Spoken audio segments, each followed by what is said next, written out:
All right, ladies and gentlemen, welcome back to another episode of the Versatility Podcast. Let's get straight to it, ladies and gentlemen. The NBA playoffs have arrived. They begin later today. In literally 25 minutes. So let's just get straight to the NBA bracket so we can get that shit out the way because I only have 20-ish minutes to complete it.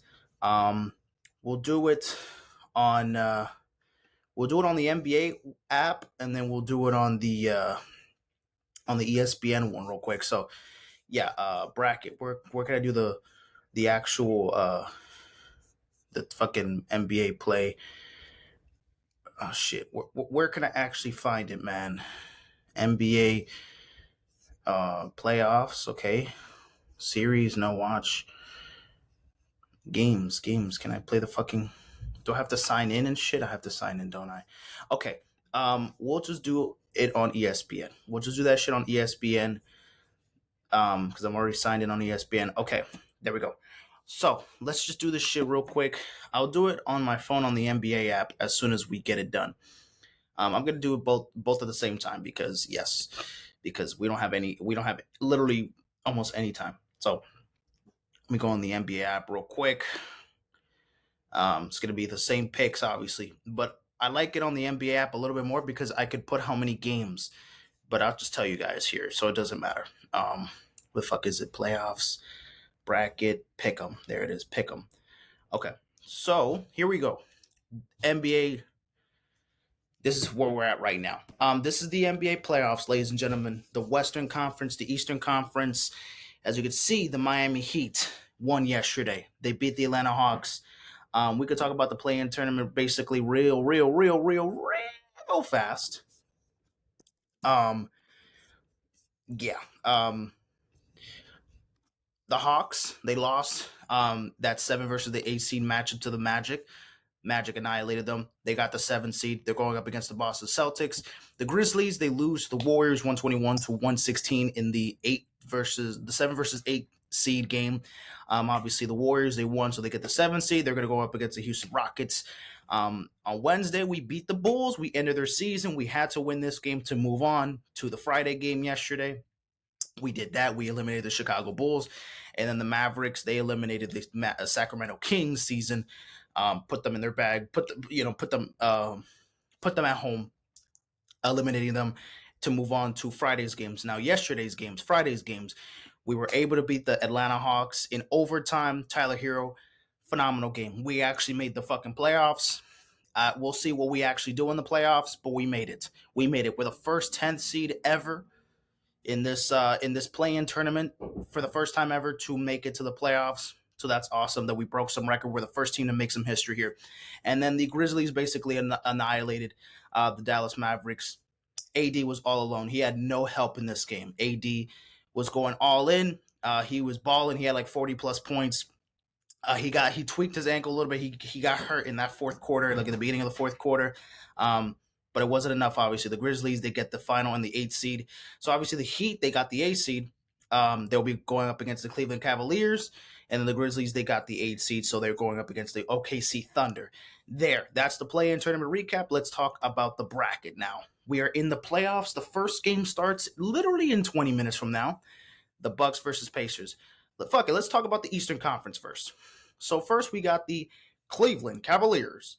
The Cleveland Cavaliers versus the Miami Heat. Yeah, a lot happening here. Unfortunately, I don't know if this is going to be that much of a great series to watch. I'm going to move this over here, actually, so I can see it there. I'm going to put it right in the middle, at least for my little camera angle that I have here. Anywho, Heat versus the Cavs. Look, I think we're probably going to win one game against the Cavs, but they're loaded offensively. They're loaded defensively. I'm going to have to go with Cleveland here, unfortunately. I'm going to have them winning it in 5 games. I have the Cleveland Cavaliers in 5. That's just what I got here. I think we could do. We definitely could win a game. We definitely could win 2 games. But to win the rest of the series, it's gonna be a tough one. It's gonna be a tough one for Miami Heat. Should be interesting. Maybe we might have those. We might push the Cavaliers to the edge for some of those wins that they will get in this series. Hopefully, we can make it as challenging as we possibly can make it. But in the end of the day, I think the Cavaliers are the way better team, and we just came in slumping. I mean, we're hot right now. We always come in the playoffs scorching hot, and we've pulled some upsets. So I will not be shocked if we can actually pull the upset and beat the Cavs. But right now, I'm just gonna play it safe. Next, we got the Bucks and the Pacers. This is gonna be interesting. I really don't know. Is Dame playing? Because Dame, he was gonna be out for some time with like that blood clots injury. Is he coming back anytime soon? Um, he's cleared to return to play. Okay, so he is going to be playing in this series. So that was going to be a huge factor. I mean, Dame hasn't been amazing, but he's been reliable. He's been reliable. Obviously, Giannis is still the guy there, and Giannis could definitely push this team, but I honestly don't know defensively where the Pacers they're gonna lack defensively. I mean, they could obviously shoot the ball very well. They were there are points galore. They're an offense that could score a bunch of points, so they could probably overpower Milwaukee with their offense and their shooting. Defensively, though, it's a different matchup. I really do think this is going to be always an interesting series. The 4 and the 5 is always going to be pretty interesting. I'm kind of going back and forth here. I'm feeling the Pacers slightly, but I trust Giannis and the Bucks low key. So you know what? I think I'm gonna have the Bucks moving on. I think they could get it in 7 games. I think this might be a 7-game series. Let me put it on my phone here. Yeah, Bucks in 7. Yeah, I don't know. I'm very kind of iffy on it. I could definitely see the Pacers pulling through there. But the Bucks technically get the upset because they're the 5 seed. So yeah, we'll see how that goes there. Next, we got the Knicks versus the Pistons. This should be very interesting. The Pistons have beat the Knicks. They got them their number in the regular season, and the Pistons were some bums last year. Remember, they were the worst team in the NBA last year. Lost 28 straight games, and next season they're in the playoffs. I mean, again, I feel like we should be talking about that more than we actually are. I feel like almost nobody talks about the Detroit Pistons, and honestly, here I'm feeling an upset here. I'm really feeling an upset here. I think maybe this could be 6 or 7 games. I'm gonna go with 6. I don't know what it is. There's something about that Detroit Pistons team, especially Cade Cunningham, who has been balling. But there's some other guys or some other defenders that have also been balling the fuck out. I like the Knicks, and they definitely have the better star power. They definitely have a better roster constructed than the Pistons, but sometimes that doesn't really matter. Sometimes it really doesn't matter. They're evenly matched, considering that this is like a 3 and the 6, seed matchup. I think the Pistons can really do some damage here. Honestly, I think I do. And then the Celtics versus the Magic. I think the Celtics are going to win it probably in 5. Yeah, Celtics in 5. Unfortunately, would love to see the Celtics lose this one, but that ain't going to happen. So I'm just putting on my phone here. So I already have all the Eastern Conference wrapped up. Now let's get to the Western Conference, because this is already an absolute classic Western Conference playoffs that we might be getting in the first round alone. Thunder versus the Grizzlies should be very entertaining. I'm going to go with the Thunder, but I think it's going to be in 6 games. I think it actually could go to 6 games. Maybe 5. I'm being a little generous to the Grizzlies. I like how they play. Offensively, defensively, they also have some, good pieces there.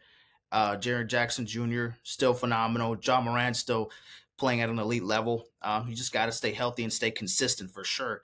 The Thunder, though, they're the most balanced team in all of the NBA, but I feel like maybe they'll probably lose a game or two by this much. It'll be pretty good. Was I pointing a gun like I'm fucking Ja Morant? It looked like I was about to shoot myself. That was unintentional, but I just, yeah, the OKC has been dominant, has just been an absolute dominant force this year. It's going to be hard to pretty much take them out. So it's going to be really tough to see. Speaking of a tough series, man, the Nuggets versus the Clippers, this should be very interesting. I have the Clippers, though, moving on, but I think it's going to be in 7. I don't think the Clippers are going to pull through the Nuggets very easily. I'm guessing a lot of people are picking the Clippers over the Nuggets simply because of the whole head coach. Obviously he got fired a couple weeks ago, and obviously they're just really going to have to rely mostly on Jokic and Murray to do all the heavy lifting, and there's no depth.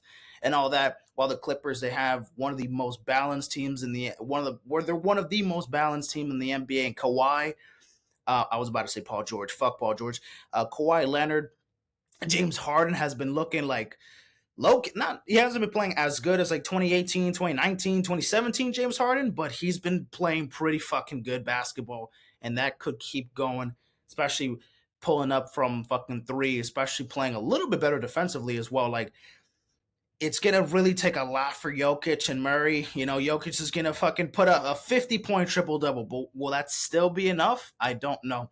I still think it could be a 7-game series though. I still think Jokic is that fucking good that he could easily carry these Nuggets wins and force the series into a 7-game series. I'm gonna give the ultimate edge to the Clippers here, and also payback because obviously the Clippers, they were up 3-1 in 2020, and they lost to the Nuggets when the Nuggets lost to the Lakers in the conference finals in the bubble. So this is like their payback. They finally get the Nuggets in this one in the first round.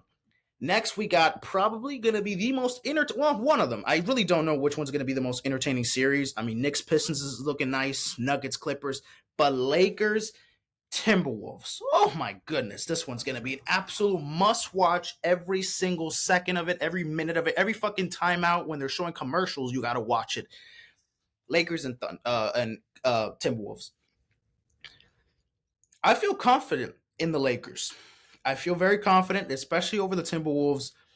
Sometimes they could be pretty inconsistent. Anthony Edwards, he's an absolute stud. He's an absolute stud. He is going to make big plays for this team. He's going to step up as well. But you got Luka, you got LeBron, you got a bunch of other guys that can shoot the ball super fucking well. And when they really could put their ass on a pedestal and they start playing good defensively, they're a very dangerous team. Obviously, the defense is not up to par at times, then they crumble and they lose games, pretty easily.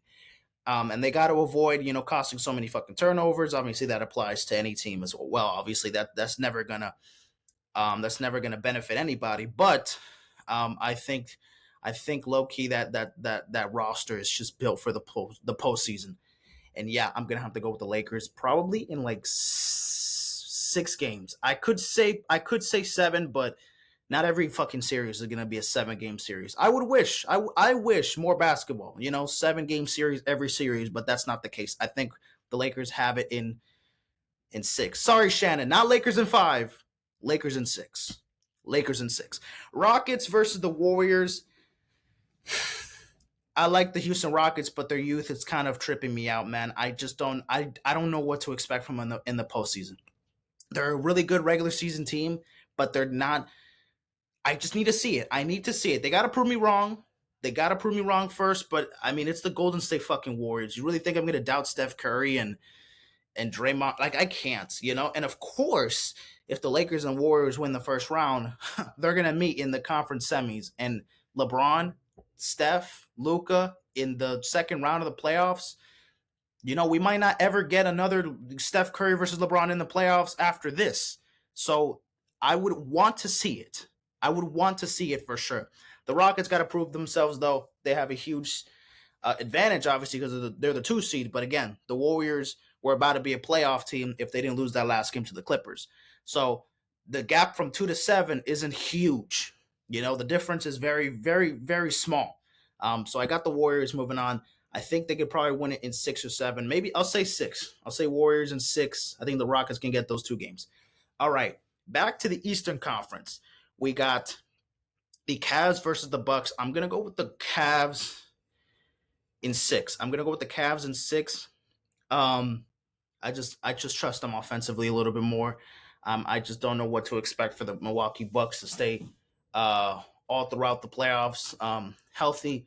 Giannis, I don't know. They're going to have to rely on him a lot. Dame, if Dame Dallas activates, and a bunch of other guys start, and the rest of the team starts adding and start contributing, then maybe they could take Cleveland out for some games. But Cleveland is just so stacked on both sides, man. Like Donovan Mitchell, Evan Mobley, they have really good pieces from every single position. It's going to be really tough to slow down this Cleveland Cavaliers team because even in transition, they're just phenomenal. Yeah, give me the Cleveland Cavaliers over the Milwaukee Bucks in what, 6 games? I'll say 6 games. Then we got the Pistons versus the Celtics. I would love to see the Pistons. Oh my god, that would be unbelievable to see the Pistons beat the Celtics. Um, but unfortunately, I think the Celtics are going to take the advantage here. I think they're going to beat them in 6 games. I'm going to give the Pistons a little bit of glimpse here, but I ultimately think the Celtics are going to win this one. Celtics in 6. And then, yeah, that's going to be the matchup there. Then we got Thunder versus the Clippers.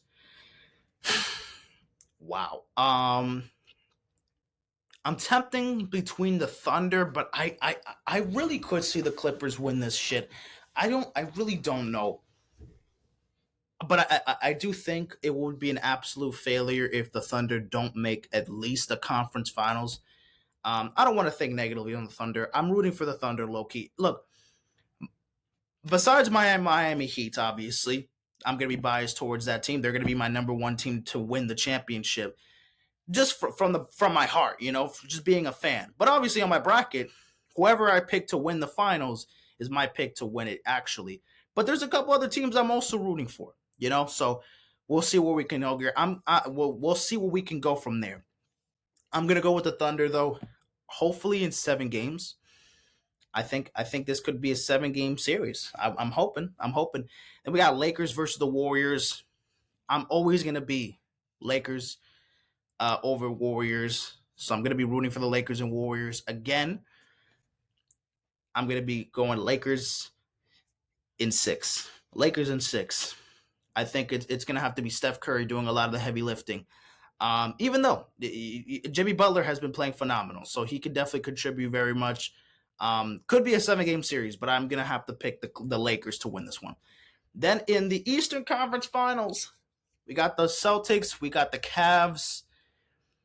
This one's tough, man. This one is low key tough, but I'm gonna have to go with the Cleveland Cavaliers. I hate the Boston Celtics. Sorry, y'all. This is gonna be a 7 game series, y'all. Cavs versus the Celtics is going to be a 7 game series, and the Cavaliers are going to move on. Yup. Then we got the Lakers versus the Thunder. I'm going to go with the Lakers. I'm going to go with the Lakers in 6, 7. You know what? I don't give a fuck. All of these games are going to be a 7 game series, apparently, to me. And for the most LeBron NBA Finals of all time, he's going to do it yet again. Remember in 2020, he won the NBA championship against my Miami Heat, a team that he won 2 championships with? Well, LeBron is going to be going up against his former team that he's played for most of his career at in the NBA Finals. LeBron versus the Cavaliers in the NBA Finals. Oh, wow. This is unbelievable. The Lakers versus the Cavs in the NBA Finals in 2025 for LeBron.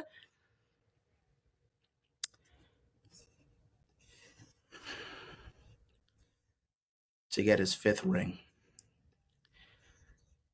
To get his fifth ring, ladies and gentlemen. I think Lakers will win the NBA Finals. Give me 1 second.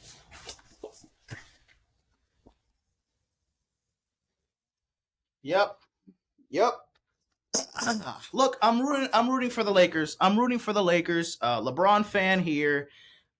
If my Miami Heat can't do shit in the playoffs, you know who I'm rooting for.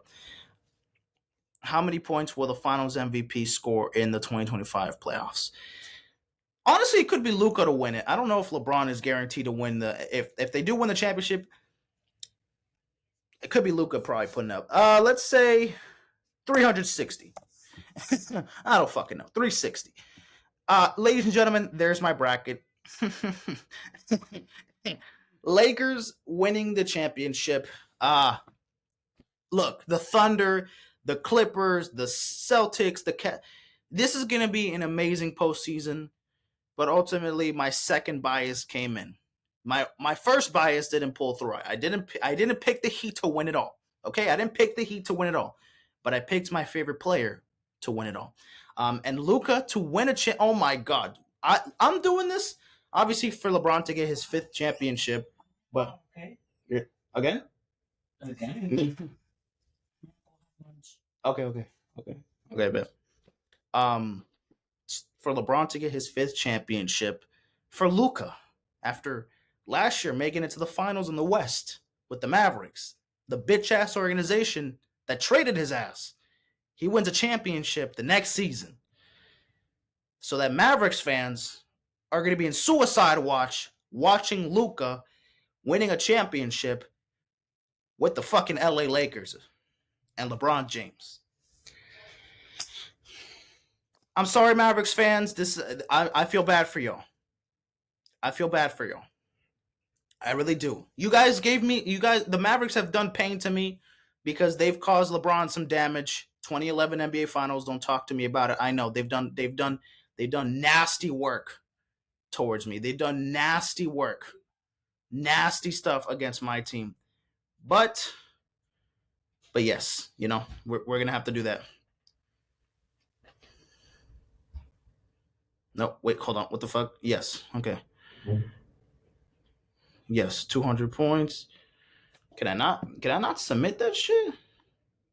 There we go. Submit it.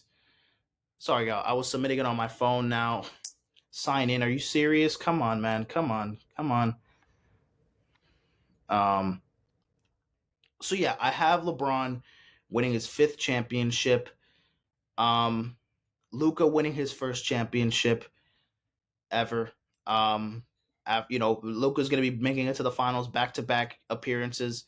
That would be super awesome to see, man. It's gonna be amazing to see. Uh let's hope I'm right. Let's hope I'm right. Let's see if the Lakers can actually pull it off. I know they don't scream like the heavy favorite right now, but anything can happen in the playoffs. Anything can happen in the playoffs. I don't doubt that the Lakers have a good chance at winning it. And as you see, my bracket is official, y'all. It is 1 p.m. or it's 1:01 now, so my bracket is officially closed.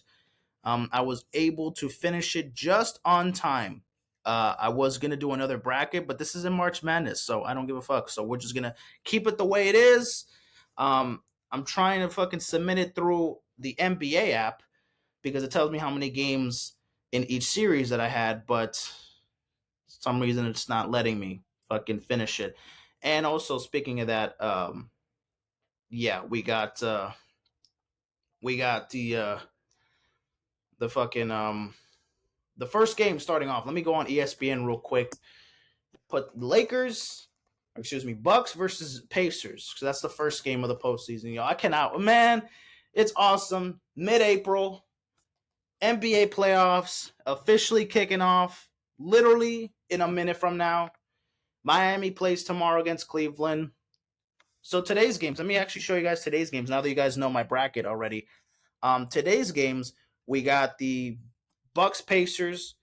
We got the Bucks Pacers, Clippers versus the Nuggets. Then we got Pistons, Knicks, and then we got Wolves versus the Lakers. So the Lakers will play their first playoff game tonight. Tomorrow's games will be the Grizzlies versus the Thunder, the Magic versus the Celtics, the Heat versus the Cavs, and the Warriors going up against the Houston Rockets. So yeah, that's gonna be awesome. That's gonna be fucking lit. That's gonna be popping. Cannot wait for that. Sorry, y'all. I'm signing in on my NBA thing real quick so I can finalize it. It's still giving me the option to finalize it, so it's still not too late. Still not too late, but I gotta hurry the fuck up because the game is literally about to start in a couple minutes. Use strong password. Yes, I know, but fucking can you shut the fuck up? Thank you. God, yes. Choose my own password. My goodness, shut the hell up.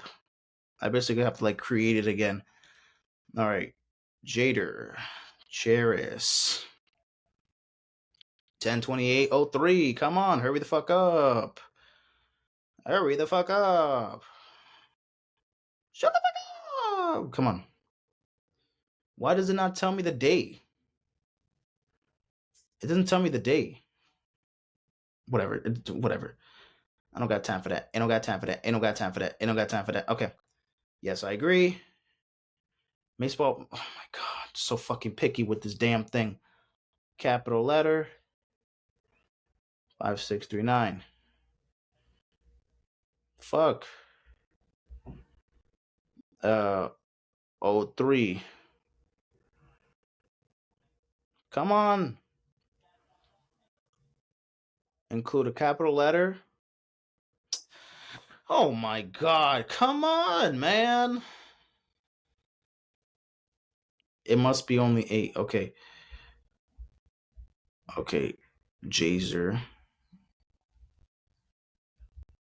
03. $sign, $sign.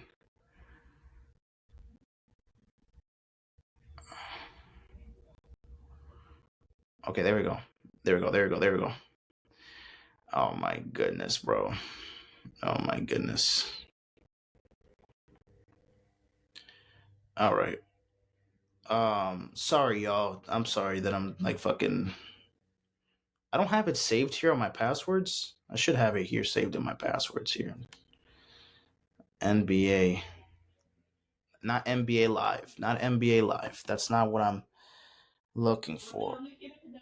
Oh my goodness, bro. My goodness, y'all.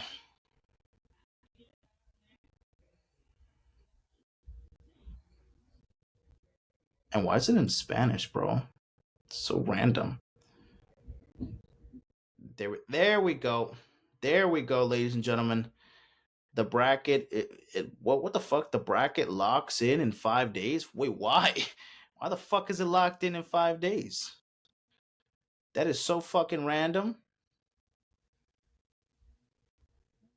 Well, hold on. Yep.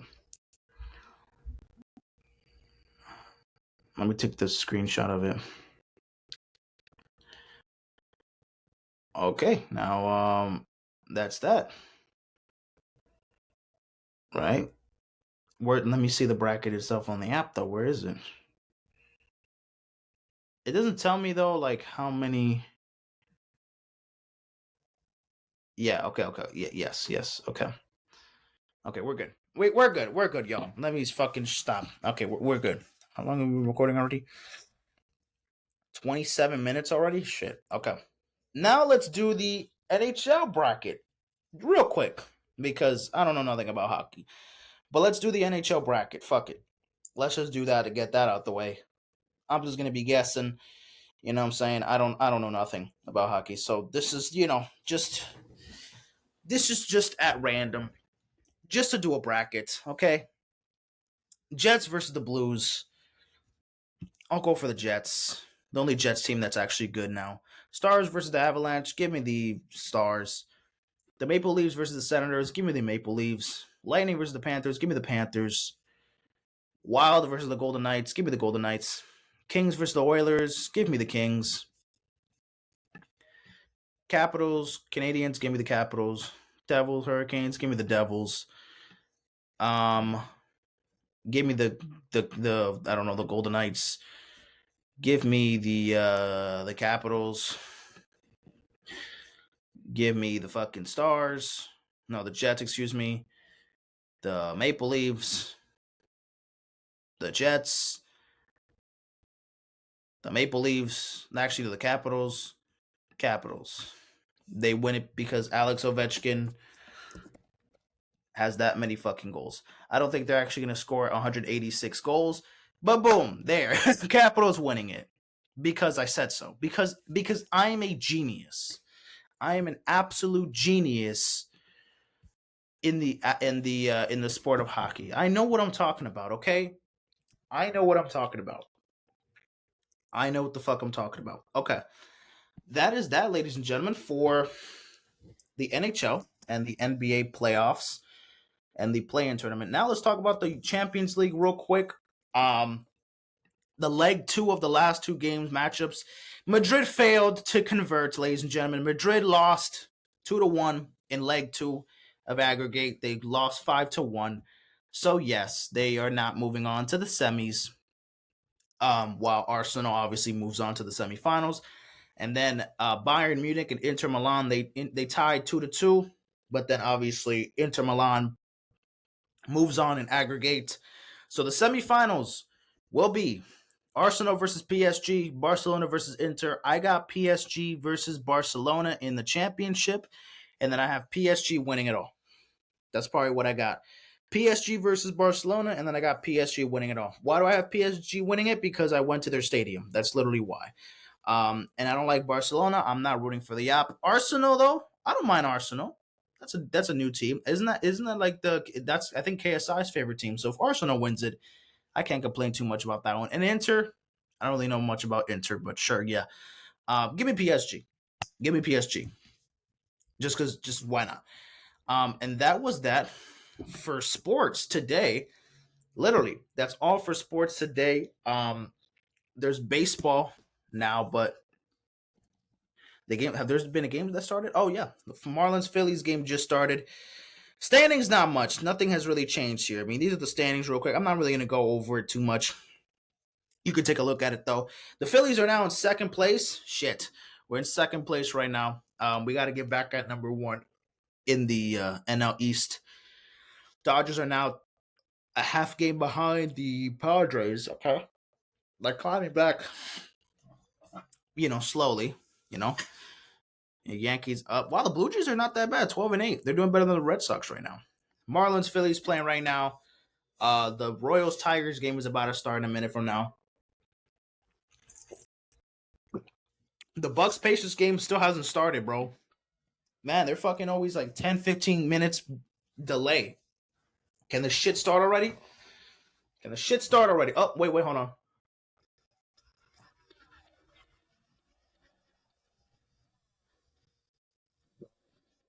What song is this, bro? I don't know this fucking song, but anywho, um, that is that, ladies and gentlemen. That is that. Okay, let's actually review some shows, ladies and gentlemen. That is all for sports for today. So, yeah, just quickly, let me add that in the MLB Current Standings. Add that in there. Coachella was yesterday, weekend 2. Friday night. It obviously Coachella resumes tomorrow, and today and tomorrow night. So I'll recap it on the next episode, right? The full Coachella. I saw Mustard set. I saw Yeet. I saw Yeet set. I saw Tyler. I saw Lisa set, and I also saw Glorilla set. I recorded the Tyler and the Lisa one. So hopefully I can upload those. I still gotta edit some of it, but so yeah, I recorded those. I recorded a couple other ones. I recorded the mustard set as well, but I'm not gonna release that one. That one's just kind of like whatever. I just recorded it for myself. But tonight Travis Scott performing, so I'm definitely recording that. But it's gonna be at fucking 3 a.m. because it's gonna be midnight over there, Pacific time. But anyways, let's talk about shows that I've been watching for this entire year so far. Some of these shows I finished a couple months ago. Some of these shows I finished a couple weeks ago.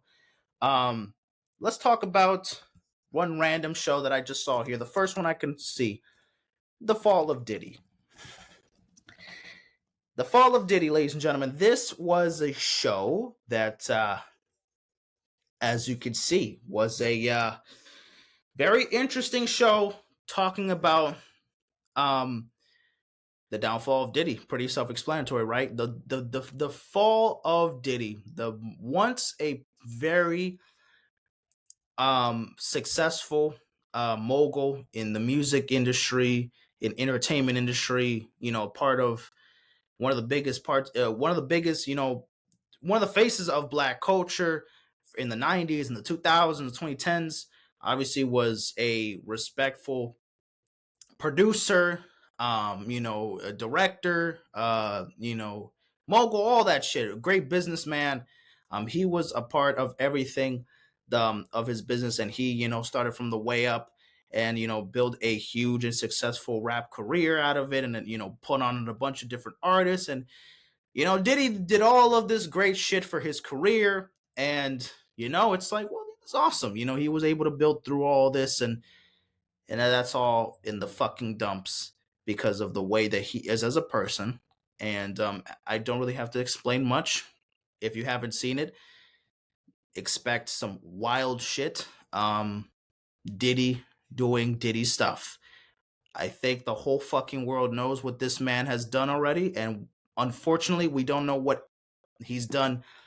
There's a lot of things that we still don't know what he's done, but we can assume the worst of the worst with this man. We've already seen this man hit women. We've already seen footage of domestic violence. We've already seen footage of sexual assault.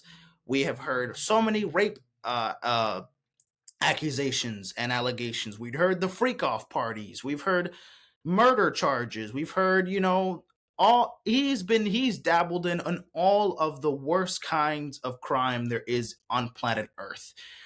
Diddy is the most versatile criminal of all time.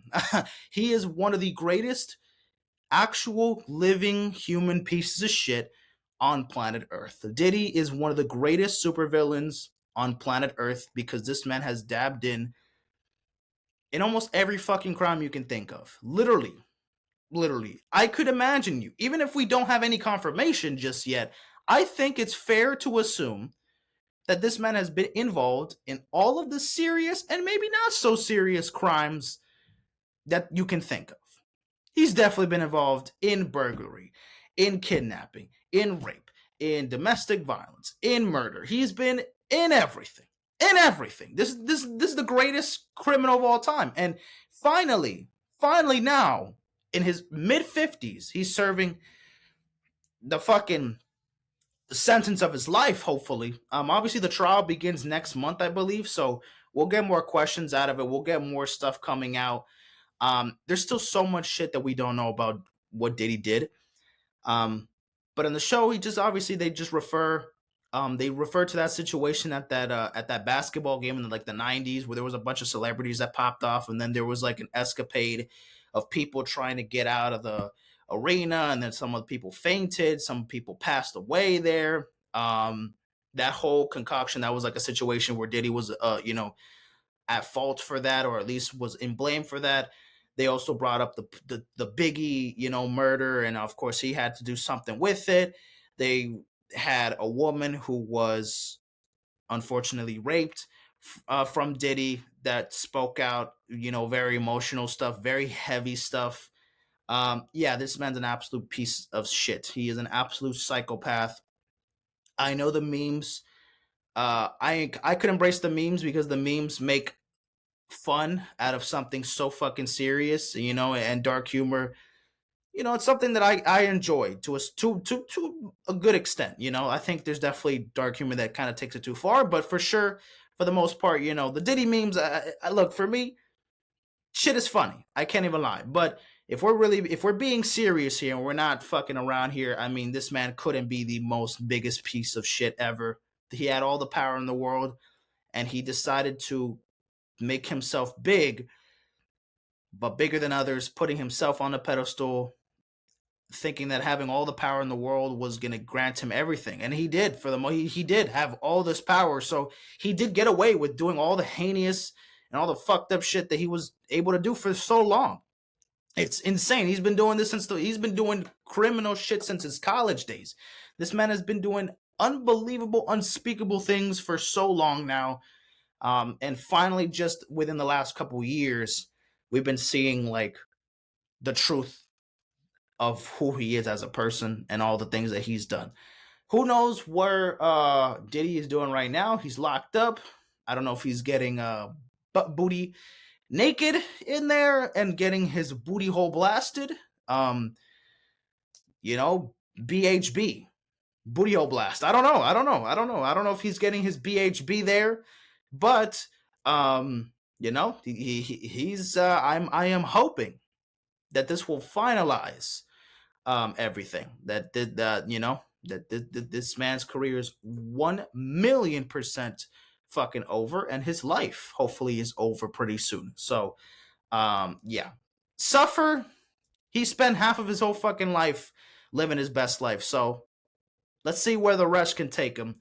But I'll give it like maybe 5-10 more years. Diddy will pass away in like, I'll say like 10 years. I don't think he's gonna die anytime soon, but within a certain amount of time, he will serve life in prison, and eventually he'll die there. So we could wait for the day that Diddy dies, but just not yet. Anyways, let's get away from the Diddy talk because I'm about to fucking throw up. Holy shit, man! Wow, that was heavy. Oh, I also want to talk about this, man. This was not a show, but this was something that happened a couple days ago. I have to talk about it. Um, FSU, man.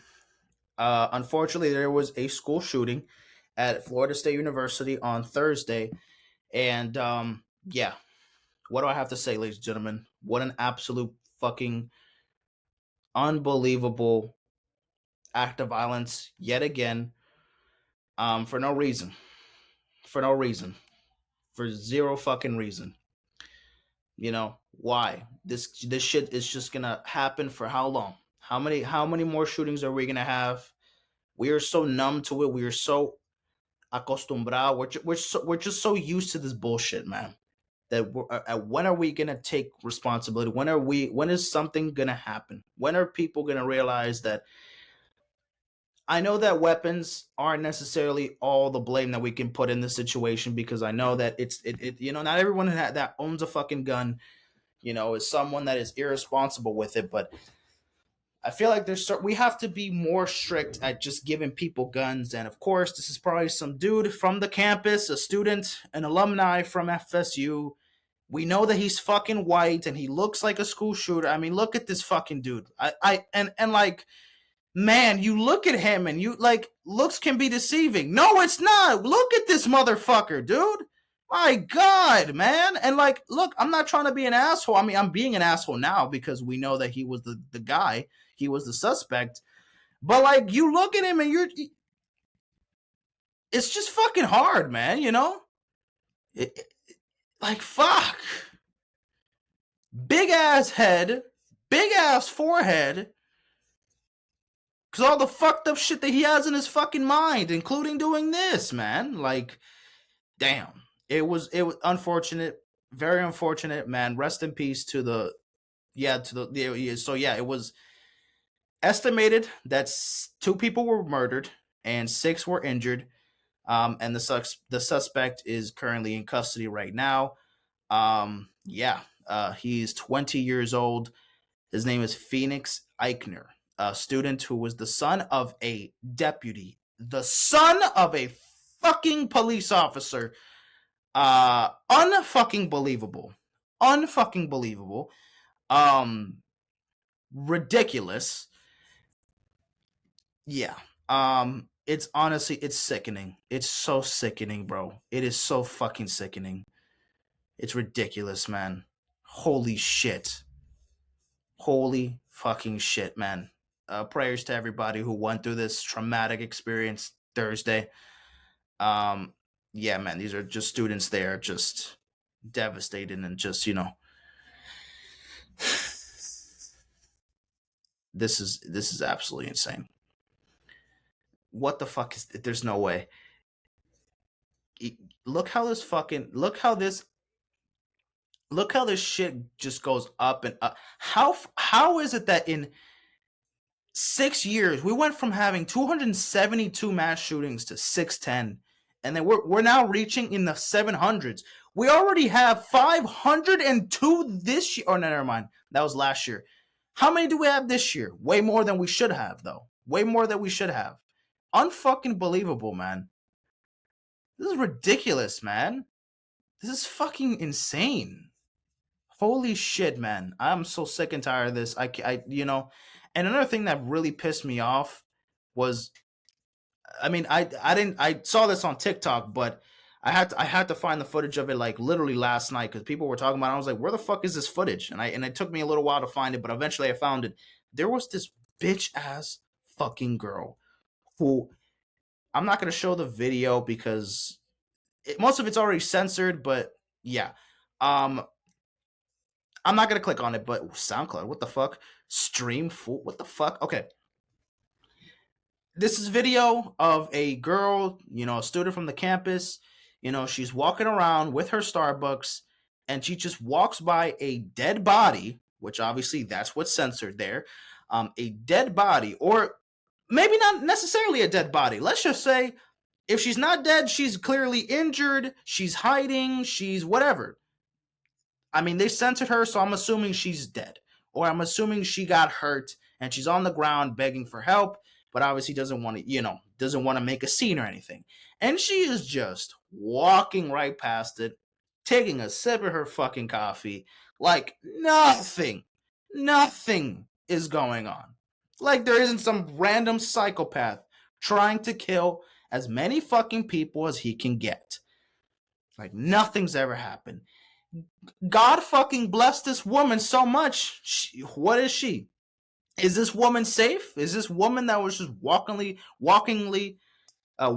by this person that was injured or dead? Is she safe? I'm glad she is, so she can continue to do stupid shit like this. It's fucking unbelievable how we are so. We are. How did we get to the point where you see someone on the fucking floor, hurt, begging for help, or possibly just dead, and you just walk right past it like nothing fucking happened? I understand that in a situation like this, maybe you don't want to intervene for whatever reason, but you rather just leave a person lying on the floor with no kind of assistance. No, you're not. Even if you're not the one helping her, trying to help this person get up, or if you're not trying to if you're not trying to move them, if you're not trying to simply call somebody. Simply move her somewhere safe. Simply call someone for help. Try to be a person that is needed in a situation like this. You're just someone that's just a distraction, and you're just wasting fucking space. And you could have easily been a fucking target like this poor person was. It's sickening. It's fucking insane. And this girl just was randomly walking around the campus. There's all this chaos going on, but she's more focused on drinking her bitch ass, overrated, bullshit ass fucking chai matcha bullshit that's like $10 bullshit than.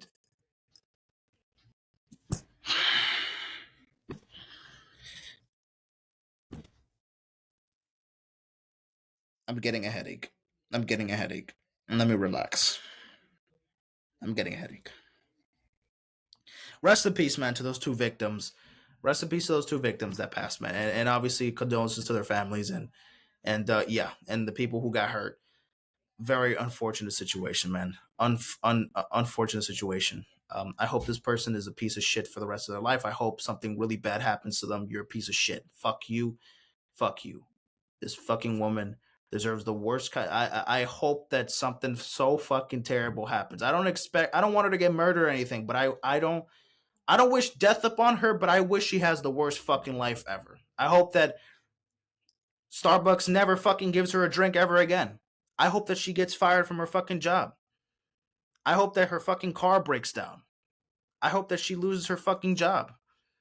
I hope that her man cheats on her and breaks up with her. I am hoping for all the worst kinds of shit besides death, besides any kind of murder or anything. But I want her to have the most fucking pathetic life there is. I really hope so. Can we do that for her? She doesn't have to die. I'm not telling her fucking kill her, murder her. No, I'm not doing that. I'm not doing that. But fucking, can we please make her life suffer? Please. Make her life suffer for fucking doing this. Unbelievable kind of bullshit that we have to see in the real world going on right now. Anywho, man. Any fucking who. Court of Gold. Talking about basketball. Oh my god. This was a Netflix show that was pretty much about the 2024 Olympics. Team USA, Team Serbia, Team France. Damn, bro. I don't have like my sinuses like acting up. Fuck, hold on. Yeah. So, yeah. Court of Gold. It's a show just talking about the Olympics from last year. I'm obviously talking about Team USA, their destiny to win for the gold medal. Team France. They showed a lot of Team France and their journey to making it all the way to the gold medal match. Yeah, it was pretty awesome to see. I saw this obviously months ago when I pretty much finished it after like a couple weeks after it came out. But yeah, it was a pretty interesting show. I'm just behind the scenes of the whole Olympics. I mean, the Olympics last year, the men's tournament was definitely the best that I've ever seen. A lot of heavy talent. Obviously, Team USA winning gold was the undisputed, the most expected thing ever. But they got the job done, and obviously the level of competition has gotten better. It has gotten better. Team France really pushed them to their edge. Team Serbia was so good. Team Canada was a threat, for sure. And obviously, we all know what happened there. Kevin Durant got his fourth gold medal. Steph Curry got his first. LeBron got his third, I think. Yeah, and obviously, Katie's the greatest Olympian in the sport of basketball in the Olympics of all time. So for sure, um, groundbreaking. It was also great to see that moment of the Steph Curry three in that finals in the gold medal match game against France. That was an amazing. When I watched it live and I recorded it I was recording it on TikTok actually, and I posted that shit. I think that was actually my most viewed TikTok. I still at the moment. Was me recording that video of him shooting him making that three in the Olympics in that gold medal match. I was losing my shit. I was just like, holy shit, what did I just watch? This is absolute peak basketball that I'm watching. We're never gonna see this shit ever again. We're never gonna see this shit ever again. So that was awesome to see. I was a big fan. I loved it just to see, what happened in the end there and how they behind the scenes certain stuff that happened. Not really much. They just focused mostly on the basketball. Nothing really anything outside of that. I mean, there was a couple of parts where they went out to see other Olympians do their thing. There was like a part where they went to see. Remember when Anthony Edwards they went to go see the women's table tennis team? That was random, but in support. They were watching badminton, they were watching fucking fencing, they were watching table tennis, all other random sport. They went to see Simone Biles do her thing.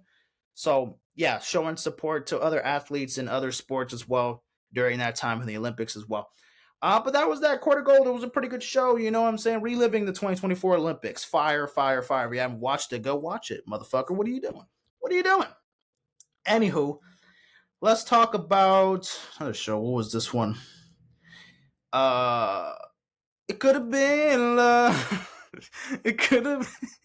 It could have been love. Okay, so this is fucking random, but Drewski decided to drop a reality TV show, a dating show, pretty much a dating show on YouTube called Could Have Been Love. And it was like a 5-episode series. He dropped all the episodes on YouTube, and it was basically, 16 women, competing to be with Drewski, competing to have Drewski's heart and to be his next shotty.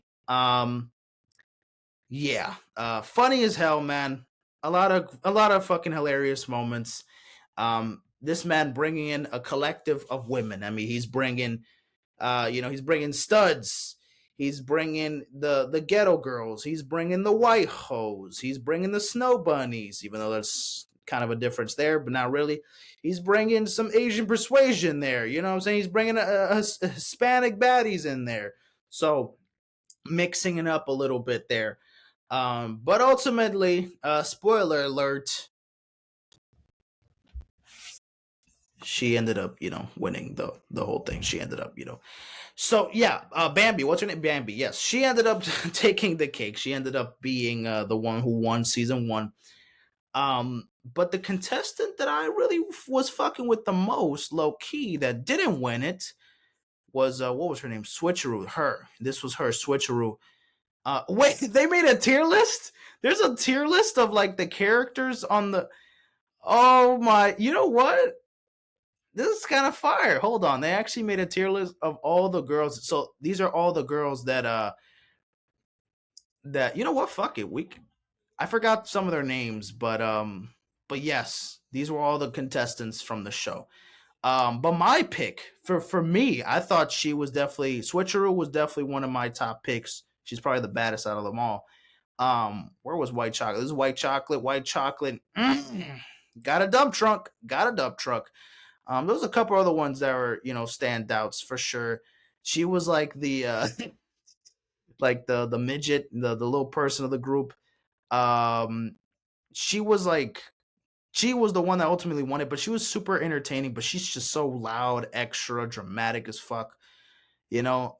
But she made the show kind of like she made it definitely more entertaining. She fucking had beef with almost everybody. Her as well, getting into drama a lot. Wait, what was the other girl? The girl that he brought in the club. They didn't include the girl that he brought in the club because there was like I think it was the second episode. I think it was the second episode where they went to the club and he brought a random girl at the club. She had a huge personality. And um yeah, so she kind of basically skipped like the initial episode, the intro episode. She just met Drewski at the club, and then boom, she's on the fucking at the mansion, that same night, but she's not included here. She made it pretty much like top 8 or somewhere like that. There's some other good choices. She was getting down dirty at the club. Same with her. She was a stud. You know, that was standing out. This is T Grizzly, T Grizz. There, she made it pretty far. I think she had like a boyfriend, but she wanted a. What was the one that she had a girl? No, she had a girlfriend and wanted a boyfriend.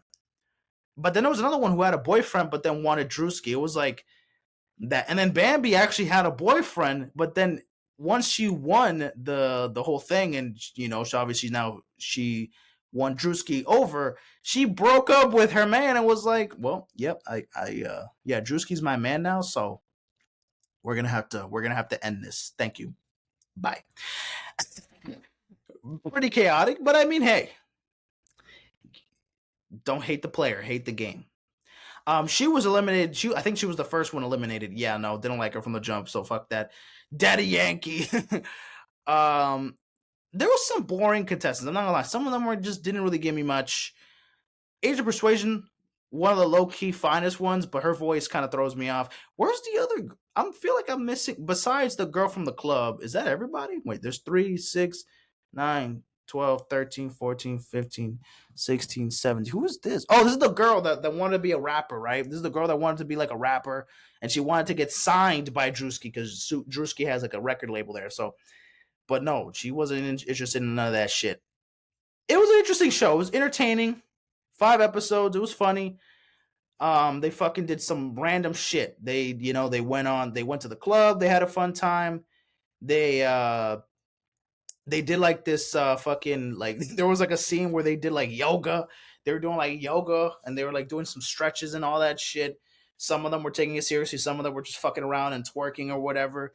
There was another one they were doing like a mud fight, just fucking wrestling each other in the mud. They rode horses with Drewski. They were doing just a bunch of random shit. They also did like evaluations. They also Young Ma was on the thing talking to the studs and shit and was like giving them like like what are you really here for? Like why do you really want to be here for Drewski or is it just for the money? Because obviously it's not only they win Drewski over, they get $50,000. So that was kind of like, the other motive. Not you get 50K and Drewski, so it's like a win-win. Um, I feel though she should have won. She was the finest. They literally kissed. Her and Drewski kissed 2 times on the fucking show, and she was like second place. She got second place. She was the runner up to the whole thing. But I believe she should have won it. Yes, or actually it was 6 episodes. Oh shit, my bad. It was 6 episodes. Yeah, they did a bunch of random shit. If you haven't watched, it's actually entertaining. I didn't really like the episode with Dr. Umar because, bro, I'm not a fan of his like. Don't get me wrong. I love his support for black people. I mean, that's obviously great, and obviously, bro, why would I not be a fan of that? You know what I mean? Why the fuck would I not be a fan of that? But I just don't like how he just puts white women particularly down and just because his saying is Black Queens forever, Snow Bunnies never, which doesn't sound bad at first. It's like, okay, it's just basically a preference. It's obviously just a preference. He prefers his Black Queens over his Snow Bunnies. That's not the problem. The problem is that he basically just fucking drags it to people's face and he shames people that, maybe are fucking with the white chocolate, maybe a little bit over the milk chocolate or the dark chocolate. And then he just basically fucking shames them like, never, never. Okay, that's you, bro. That's you. Why do you gotta shame other people for fucking preference? You got a preference. No one has a problem with that. I don't got a problem with that. Why you got a problem with me if I prefer white chocolate over dark chocolate? At times, that's just me though. And for other people, if they do prefer white girls over black girls, what's the deal? It's a fucking preference. We can't have preferences now. You can have a preference, but we can't. Yeah, it felt a little bit. I don't know. It felt a little racist to me. I don't know. Just a bit, just a bit.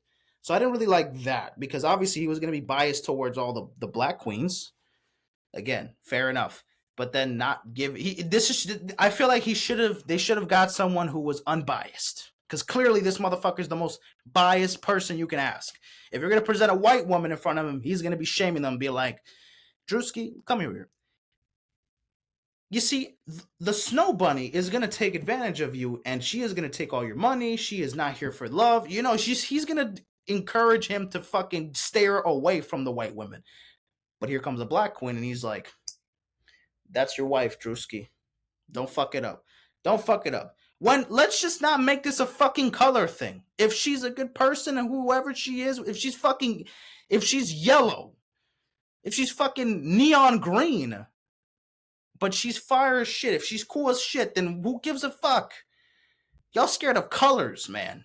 That's crazy. That's insane to me. That racism will be the most pointless and most, for me, I think it's simply the most outrageous thing that people can be triggered about, like how people look and people's skin color.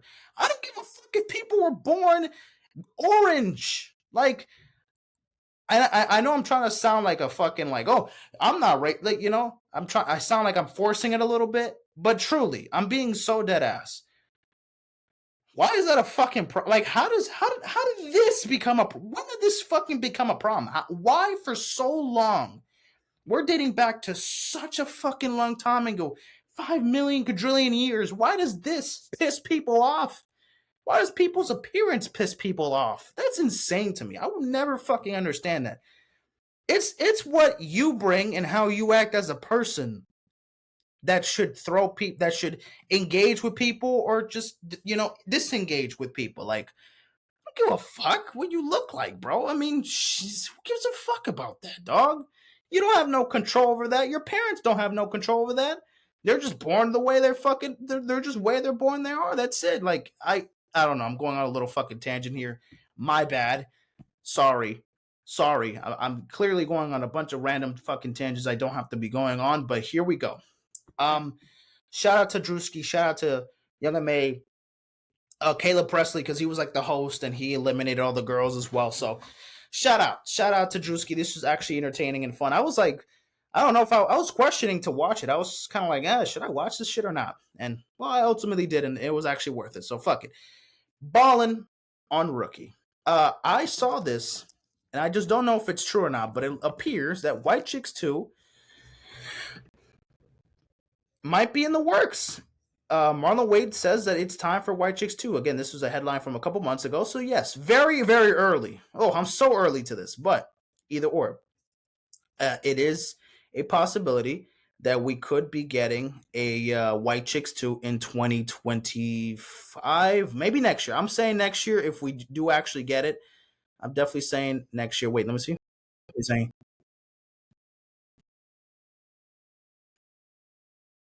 Oh yeah,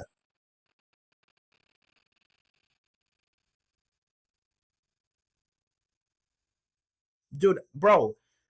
Scary Movie 6. They're still doing Scary Movie 6. I mean, the first two are classics. They're one of the stupidest fucking movies I've ever seen in my life, but it was so funny and it was awesome to see. White Chicks, also dumb as shit, but it's fucking hilarious. This isn't a classic. This is an absolute fucking classic. But the thing is, ladies and gentlemen, we are in 2025. People are so bitchless and senseless for the most part. for the most part, not everybody, obviously. I'm not shaming everybody. That I feel like a movie of two black men playing as two white characters, again, 22 years later or 21 years later, maybe won't rub the people the right way. Now, me personally, I wouldn't need to give less of a fuck for those people who feel like, why are they doing this? Blah, blah, blah, because then they would have a problem with white chicks, the first one. But obviously, in 2004, this was a different time. No one was really like bothered by this. I mean, of course, I bet there were people that were bothered by this, but clearly didn't fucking matter. This movie was a box office hit, and obviously it was, the peak of his career. It was one of his biggest movies of his career, of his life. And it's one of the best comedy movies within the last 25 years. So clearly it did a lot. Now, a sequel, you know how I feel about sequels. Some of them, a lot of fucking sequels are so unnecessary. Truly, I don't think there's a reason to do White Chicks 2 strictly for nostalgia and for the money. Obviously, the fans want it, and I love White Chicks, but we don't need a second one. We just want it. I think we just get confused with wanting something so bad because a movie's so fucking good. Like, we don't need another Superbad. We don't need another Superbad.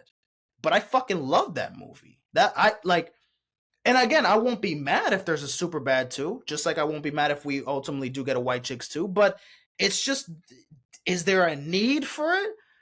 No, not really. It's just because we just want it because it's so fucking good. And well, the money's gonna be there, so fuck it. We could just make it happen. And also, this is 20 years later. How the fuck? How are they gonna switch this around? Like, there were two black officers that went undercover to be disguised as two white women. At the end, they found out that obviously, oh no, we're not actually white. We just played these two rich girls from Beverly Hills that were hurt, and then we had to play it off, and we had to do this whole undercover thing. How are they going to be white women again? Like, what the fuck? What another situation just happens where they're just going to be like, there's still offers. Are there still going to be officers 20 years later? Like, I don't even know. I don't know where they can go with this if they do end up making a White Chicks 2. It is interesting just to come up with ideas now, but we don't need it, bro. We don't need it. Just because we love a movie so much doesn't mean that we're just like so factuated on wanting to get another one. Like, we don't really need it. Like, I'm just being honest with y'all, man. We don't. However, I mean, fair, because everything is a fucking sequel now. Everything's a fucking sequel. Mean Girls, musical, fucking Joker, like everything is getting a fucking sequel. It's like if a movie doesn't have at least 2 or 3 movies, is it really a fucking movie? Like, everything now is trying to become a franchise. Like, everything is like, nothing can just stay at one particular thing. And like I feel like at some point we're gonna get like an Inception 2. Like, how the fuck are we gonna get an Inception 2? Like, that movie's amazing, but but fuck it, right? Why not? Because the movie was so well produced and heavily, praised that we're just gonna create another one. Like, what the fuck? I don't know, man. We're just trying to create a second version of every fucking movie because we just feel like it, because we just love it so much that we just need more of it. Again, like I mentioned, like Superbad, fucking, I mean, amazing. I love it. It's peak comedy. It really is peak comedy. It's one of those movies that I will be 70 years old and I'll still watch that shit and I'll still fucking laugh my ass off. Like, it's just hilarious, bro. It never goes, it will never go away. It's a perfect balance of pure fucking stupidity, but just like it's just peak humor, man. It's peak humor. It's peak comedy. I'm sorry. The plot is so fucking basic. There's just it almost feels like they're trying to set this movie up to be a failure, but the acting, the way they pulled it off, is just a fucking success. I am glazing the shit out of Superbad, but dude, I mean, they made it. There's no fuck. Did I just say Superbad? Where the fuck did it? Oh, it's a song. I was about to say Superbad 2. I was about to say, what the fuck did I just read right now? Like, again, we don't need a Superbad 2, but since we all love the movie, we're just, oh yeah, we need another one. I mean, it's natural, right? Oh, if fucking Uzi and Cardi made such a great song for the first time, they made they made Woke Up Like This, and people loved it. They were like, no, we need more Uzi Cardi songs. I get it. Naturally, we're just gonna be like, if it hits, we got to do it again and again and again and again and again. But then sometimes it just becomes stale. It becomes, but that would be nice to see though. I'm not even gonna lie. If there was a Superbad 2, and if there is gonna be a White Chicks 2, I'm definitely gonna watch it. But I just very unlikely that it's gonna top the first one. It's just very unlikely it'll top the first one. That's just me though.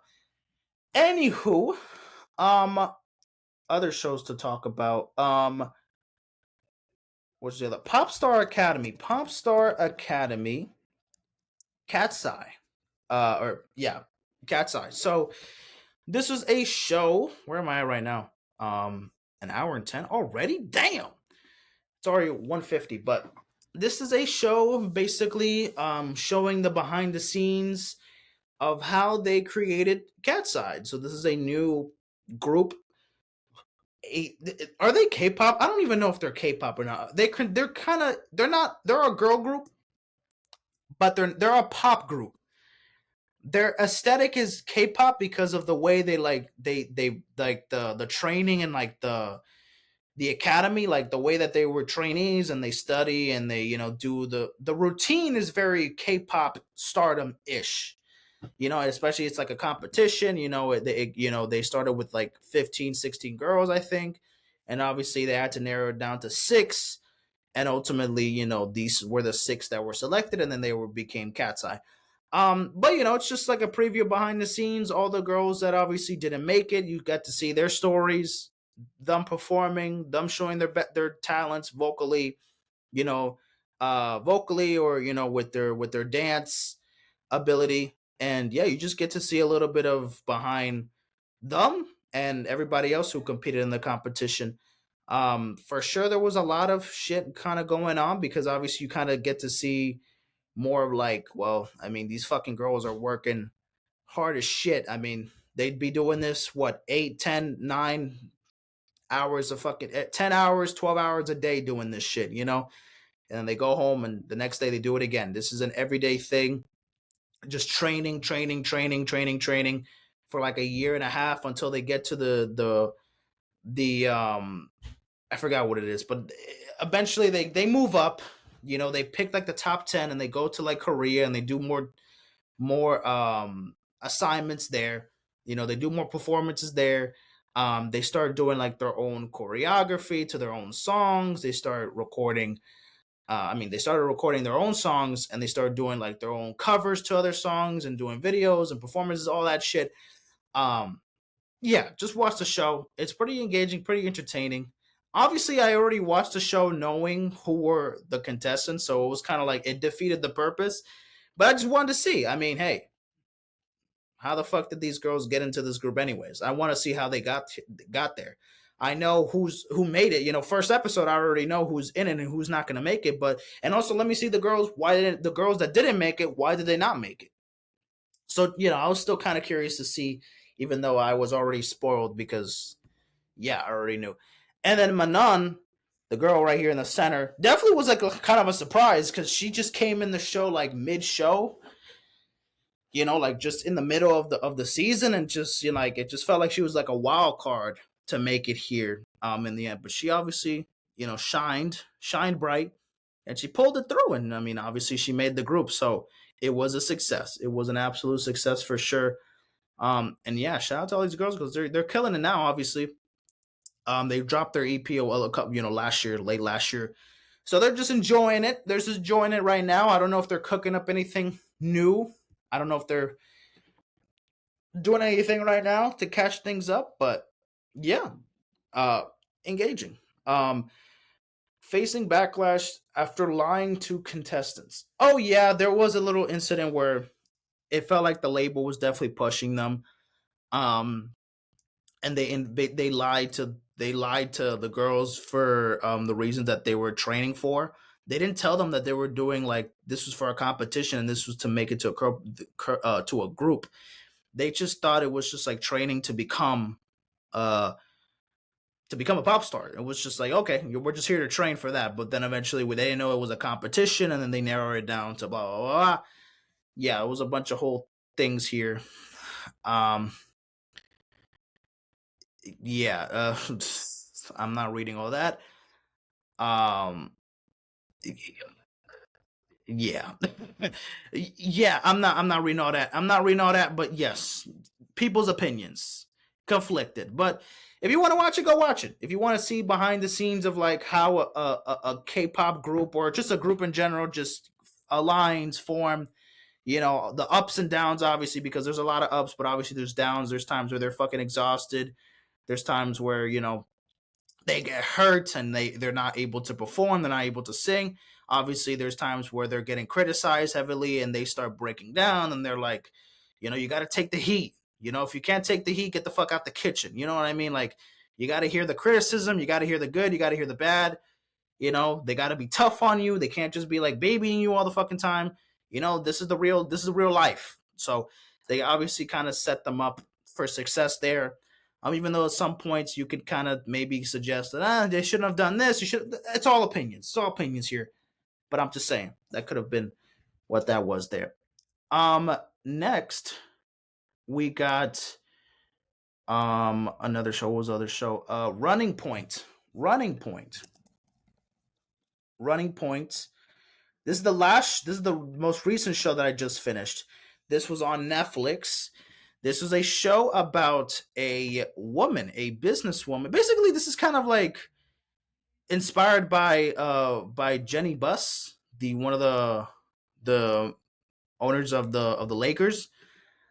Wait, what is her exact position? She's not. Is she the owner? She's executive. She's one of the executives of the LA Lakers because she's the controlling owner and the president. Okay, she's the president of the Lakers. Okay.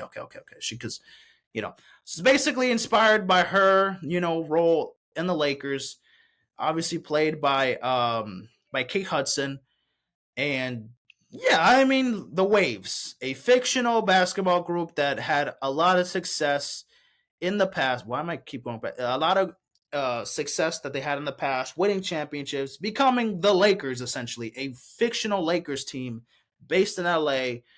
And then so obviously the first season just came out, so it's just her becoming the new owner of the team and becoming the president of operations.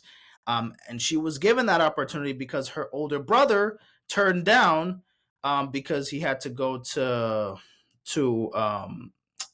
what the fuck to what the fuck to rehab. He had to go to rehab because of a drug addiction. So he turned down the offer to become the president for the season. So he gave it to her older sister, to his younger sister, excuse me. And then obviously she took over operations. Obviously with a lot of questions because everybody assumed that, well, she's a woman, she can't fucking own a basketball team. But clearly she proved all the doubters wrong. It worked in the end relatively well. I mean, spoiler alert, they made it to the playoffs. They didn't win in the playoffs, but they were on the verge of missing out on the playoffs. So that was after one season, becoming the president of the team, being in a pretty shitty situation where they were about to trade all their best players, but eventually they make the playoffs. They lose by a fucking crazy half-court buzzer beater at the end. Spoiler alert, by the way. Spoiler alert. And then bada bing, bada boom. We'll see what happens in season 2. It's engaging. It's also a lot of comedy. It's very fast paced. Like everything, like it's super it's always straight to the fucking point. I kind of like it because it's not like one of those shows where it's 42 fucking minutes, but it takes so long to kind of just get to something. It's very quick paced. They're talking fast. The joke just hits. It's like no. Like it just operates very fucking quickly. It's like it keeps you on your toes. I don't know. That's just how I feel. Like every scene is just like if you miss a scene, it's like, oh shit, you missed something important or whatever. Yeah, so it's funny, it's engaging, it's random as shit at times. Yeah, and this was the by the way the brother that was the owner before she was given it by him. Obviously, that's the drug addicted family. And also these are the two brothers that also are like the co-owners that they also probably would have got the job, and they were kind of salty that their big sis got it, but eventually they started working for her, and they're still a part of the team itself. And then my girl Brenda Song, she's the assistant of fuck, what was her name again? Of Isla, yes, of Isla. She's the assistant of the president. So yes, she got to Allie, right? I think Allie, right? Yeah, just Allie. Yes. Travis, but he was one of the players on the team. Marcus was also one of the players on the team. This dude was eventually family. He was like like a cousin, a part of the family, but his parents were he was adopted, and then one of his parents, I think his mom passed away, and his dad abandoned him. So eventually, he was instated into their family. So yeah, interesting show for it to be like basketball, but also comedy. It's a good combination. I didn't really know what to expect of it at first. But yeah, you don't really see a lot of basketball per se. It's not really a basketball show. It's really more of like her just how does she manage this fucking team? How does she managing, doing all the trades and getting all these players? There's certain situations where players want to get out and want to request a trade, or players that or whatever they're trying to negotiate a brand deal with another team or with another company, and how that connects. So like it kind of takes you on the inside of other things that goes behind the scenes in constructing and running a franchise. So pretty interesting stuff there. Oh my god. All right, how many shows are there left? There's like four left. I could do maybe like two more though. Mm. Actually, I mean, fuck, I'm not in a rush. I could just do all four next. Yeah, let's just do all four next. Okay, the next one that we got Cobra Kai. We got Cobra Kai, ladies and gentlemen. Season 7 has officially finalized. It is over. Cobra Kai never dies. I'm not gonna lie. Or no, season 7. No, there will be no season 7. There was season 6, and there was 3 parts of season 6. But there will be a movie that will continue. Yeah, the Karate Kid Legends. That movie will come out, I believe, later this year. When is that? When did this shit come out? Let me see.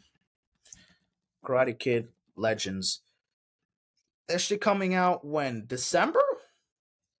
Oh no, it says May. Oh shit, next month? Oh shit, it's coming out next month, 2025.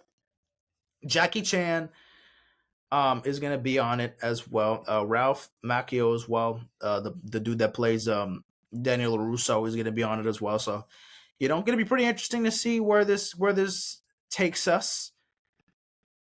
Don't know where this is gonna take us, but we'll see what happens. But with Cobra Kai ending, yeah. Wait, fuck. How did it end again? Part 2 ended with a cliffhanger. Again, all spoiler alerts, by the way. This ended with Cobra Kai winning the Saikai Taikai. Miguel winning it for the men's, and then Tori winning it for the women's title.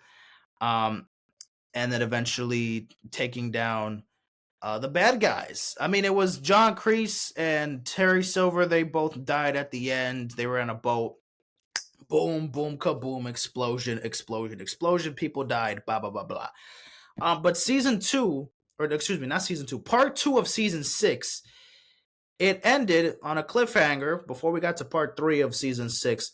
It ended with Quan, which was one of like the antagonists for season 6. He was one of the villains of the show for that season specifically. He lost his life. He lost his life. He got stabbed. Well, he didn't get stabbed. He stabbed himself, basically, technically. He fell on a blade when there was a bunch of chaos after a fight. There was an all-out brawl with everybody fucking fighting, and that season 6 part 2 finale, where everybody was just fighting.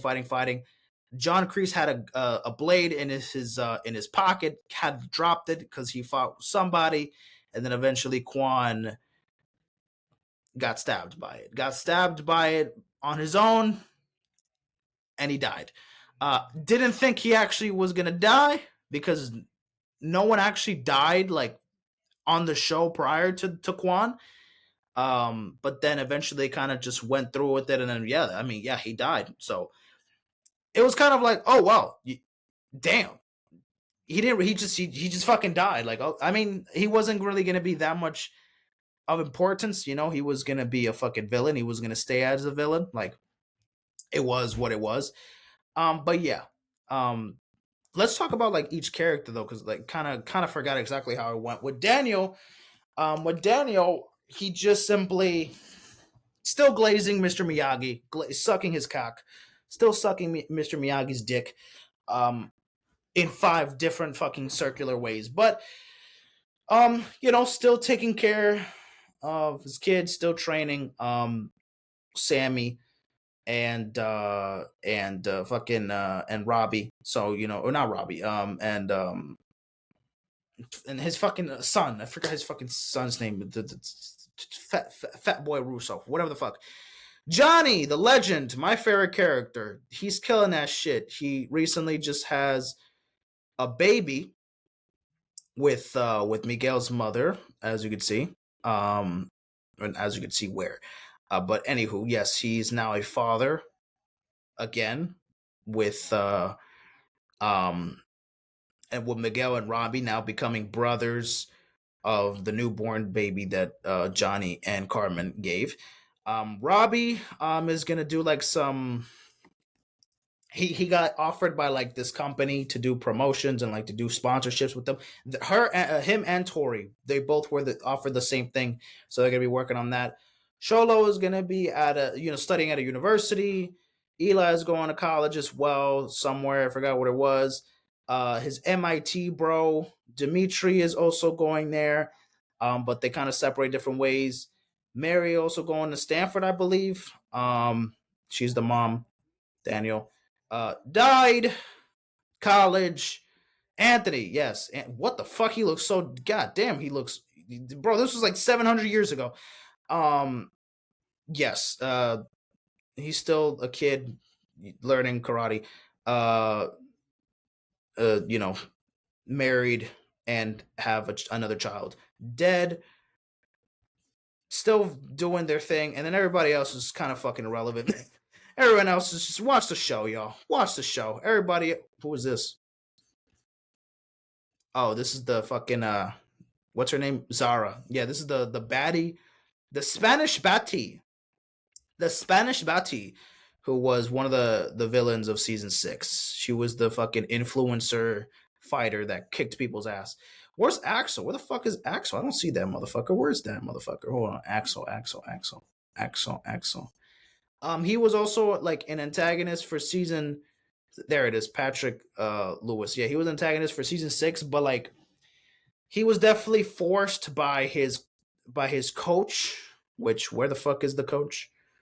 This dude, Fang. He was coached by him, and definitely put the pressure on him. He had to have been a perfect fighter all around. If he messed up on something, he would get bitch slapped. He would get hit himself. Training like a fucking robot, but then eventually, he kind of felt sympathy for others, especially because he had a crush on Sam, and obviously he didn't like that obviously she's with Miguel, and so like he kind of shows that like he wants like that quest of love, and like doesn't want to be a part of this fucking robotic I can't fuck up team, and like I have to hurt people. I don't want to hurt people. I'm just forced to hurt people because if I don't do it, then I get hurt myself. A little bit of character development. We didn't really get much of him there, but you see that he wasn't a complete fucking total monster like some of these people were there on the show. But the show ended in decent terms. I mean, I watched this show a little late. I started watching it during the pandemic. It was just a comfort show to watch. I actually definitely enjoyed like the first 3 seasons for sure. Like, obviously, the first 3 seasons for me, I think for sure do its job. A lot of iconic moments from the first 3 seasons. 4, 5, and 6 were good watches, but nothing insane to me. There were some insane moments, There's some good episodes, but I feel like it kind of got a little boring. I don't know. Just for me, it got a little bit boring at times, especially like season 4 and season 5, where there was like just not too much going on besides like the that wasn't the Saikai Taika. It was like another tournament that they were in. And then eventually there was another one where they rigged it, where Terry paid the ref to rig it and something like that. That was like season 4, season 5. That was before the Saikai Taika in season 6. But yeah, a bunch of shit going on. But ultimately, Cobra Kai didn't end up terribly, and we'll see where it goes with season when with the new Karate Kid Legends movie. Where I mean, we're obviously not going to see all of them here, but they all gave them a path after the show, so they're all doing whatever they can. They're free. There's no more blood, between Cobra Kai, Miyagi Do. It's not a fucking rivalry anymore. They're all good, they're all bestie westies. So it's okay. It ain't fucking, we're not coming out for blood anymore. We're not coming out for blood anymore. Next we got Exo Kitty. This was the most random fucking show I decided to watch, but not really, because I realized, wait a minute, this is a sequel, or not a sequel, like a sequel. Is it like what is it? A spin-off, Exactly. It's a spin-off to All the Boys. To All the Boys I've loved before. So it's like it was like a movie. It was like a movie series that they did a couple years ago. And she was the younger sister of one of the main actress. So wait, let me see. To All the Boys I loved before. So yeah, I remember watching this movie, and yeah, obviously she's the younger sister of Laura Jean, and she would make love letters to all the boys that she loved, and eventually she met Peter. They fell in love. They made 3 fucking movies. I actually like the first 2. This one, I don't really remember the last one too much, to be honest with you. Damn, 2018, 2020, 2021. Damn, I thought they came out a little bit while ago. 2018, the first one came out? Damn. I watched it probably like in the pandemic, and then when this one came out around the same time as well. And then 2021, I saw it when it came out. But yeah, still, interesting movies. I mean, I watched it, so I was like, oh, wait, this is a spinoff. And I was like thinking, wait, I remember this girl. Who is this girl familiar with?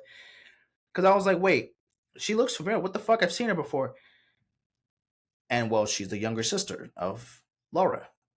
But she has her own show now. This is the spinoff. She has her own show now. And this one is basically just her is on a quest to find true love, but is also there to she gets accepted to a school in Korea, like a very, high a high, private school in Korea.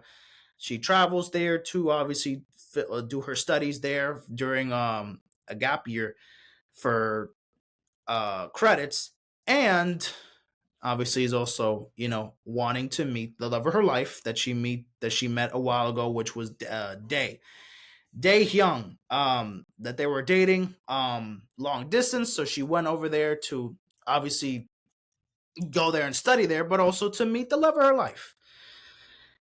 Obviously, first episode we could see that there's already some split differences. He's with her. They kind of become friend with he's with Yuri. They're fucking frenemies. Fuck you, bitch. You took my man. But it wasn't a real relationship. She just used him for clout and publicity because her parents wanted her to date him because he was the perfect role model, student. I don't want you to date no bad boys. I want you to date him, smart, whatever, blah, blah, blah. Season 1, I was like, okay, I don't know if I'm gonna watch this fucking show. This show kind of looked kind of ass at first. It just, I don't know. I was definitely like on the verge of not fucking finishing this shit, but then eventually it got better. Eventually it actually kind of got good. As you can see, it was the worst show I ever watched. I wouldn't say that, but yeah, yeah, a lot going on here. The thing is that this is it's just so tricky for like a show to be so. What's crazy about it is that like Kitty is her own fucking self enemy, like on this show. Like most of the bullshit that starts here is because of fucking her. Whether she does it on accident, and most of the time it's just literally on accident. Like she just most of the plot twists and like the all of the chaos and the drama that happens is because of fucking her. And usually just happens because there was a misunderstanding with him, and then she got him pissed, and then she got pissed, and then I was like, no, misunderstanding, no, fuck you, and then it's just this whole thing where just things get out of hand, and she just has to fucking start fixing things, and then sometimes it made it worse. Very few times she actually made amends and made things happen. Like I don't know. It was kind of all over the place. And then also, like, bro, she fucking loves everybody. She fucking, season one, she's in love with this dude. But then eventually she builds that relationship with Yuri. And then she fucking starts falling in love with her. And she's a lesbian, by the way. So she already has a girlfriend. And then this fucking girl is just contemplating her sexuality. She's like, wait a minute. She's kind of, wait a minute. I kind of like you. Wait a minute. No, I'd like you. Like I have a crush on you. Like every time I see you, I get butterflies in my stomach. Like what the fuck? And then eventually she had a little phase with this motherfucker, with Minho, who's this kind of like a not scrawny, like this little like this motherfucker who just kind of acts like an asshole sometimes. He just plays it cool all the time. He's like the cool boy, the playboy kind of, perfect skin. Whatever. You can't talk to me. He thinks he's the shit.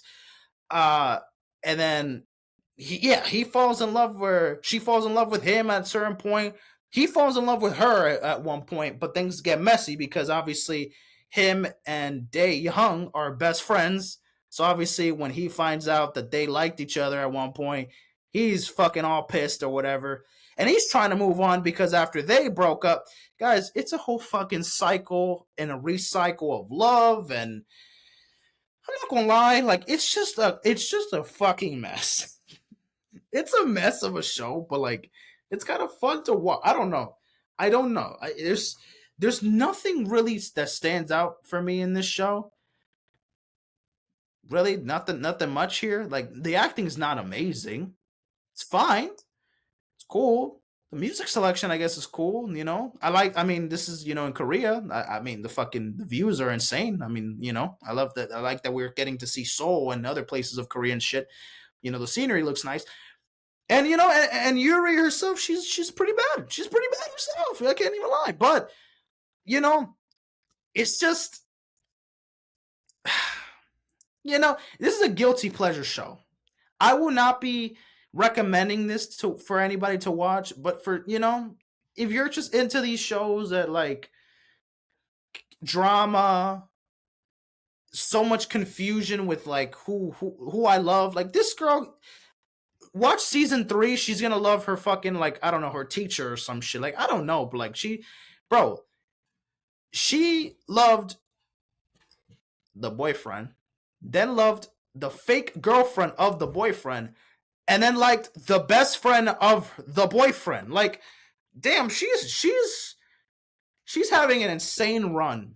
She's having a fucking love meltdown. She is a lover girl to the absolute max, or she's just fucking horny. I don't know. Like, like what the fuck? She's in high school, so I don't want to make it like she's still in high school, so like she's not in college, even though she's in the university or whatever. She's still like taking those classes there, but either or, living like a college life, still in high school. But like what the fuck? Like just I don't.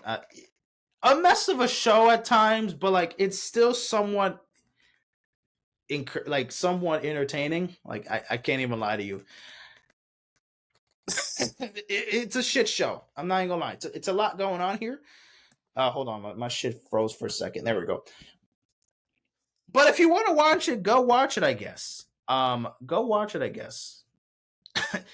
I probably won't recommend it like that crazy, but you know what? Fuck it. We'll take what we can. We'll take what we can. Yeah, we're at 139. Okay. There are 2 shows left, ladies and gentlemen. There's 2 more shows to talk about.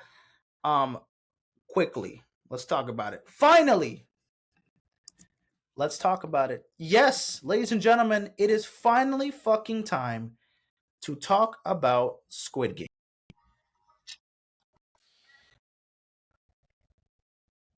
I don't want to. I don't want to. I don't want to die. No, thank you. I don't want to play that. That's kind of cool. Maybe I'll do that later. But back to Squid Game. Yes, this came out last year, late last year, December 2024. I finished this shit by the end of January. So, yep. Here's my review and thoughts of Squid Game 2. Months after finishing the show.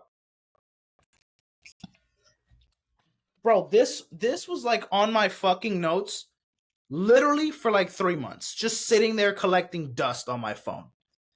Obviously metaphorically. But finally, I'm here. You're out. I will finally erase this fucking script and take this out of the, finally actually put this on the episode because it's just been there for 7 million years. But anywho, season 2. Let's look at the cast. Let's look at the cast because I kind of want to talk a little bit about the cast as well. So yeah, season 1 and ends off again. Spoiler alert, because and I also giving you guys time to watch it as well because I mean, Squid Game talk in April when everybody's watching it in December, January. I don't think a lot of people are watching it right now specifically, but either way, I am. Here we are, season 2. So season 1, obviously with can I actually see like the characters like in the? I don't like it like this. Like I want to see it like in fucking shit. I don't like it like that. I don't like it. Cast. I don't know. I don't. I like it like it. Whatever, bro. Anywho, um, back to the cast itself. Yes. Where was I at? So yeah, season 1 ended with I want to know their name. Like I forgot like their names. Like like to remember their names. Okay, that's his. What's his name? Their character names. Character like names. Uh-huh. Jiyoung, yes, Jiyoung. Um, Jiyoung, he won season 1 of Squid Game, so obviously he survived. His mission in season 2 is to stop the games. So the winner of season 1, obviously, we all know what happened in season 1. He enters the games. The people who enter the Squid Game, obviously, are people who are in major debt, and they are people that obviously are competing for the prize money for the 4.56 billion which is like what $41 million, I think, in US dollars. So whatever. That was that. Doing it for the money. Everybody dies except for one person. 456 contestants. 455 of them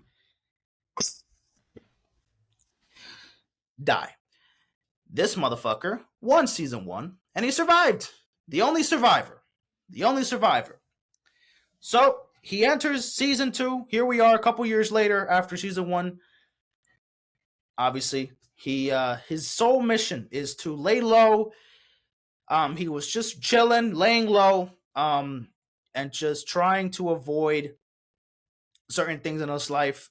Just kind of laying low and not being able to pretty live, just living life day by day, but not really doing much. Obviously, still traumatized and still like figuring out how the fuck did he even survive this? What does humanity come down to? He's questioning everything. I mean, obviously, coming out of a situation like that and winning all the money clearly wasn't enough for him to just go crazy. He was still sane enough to believe that he is so incredibly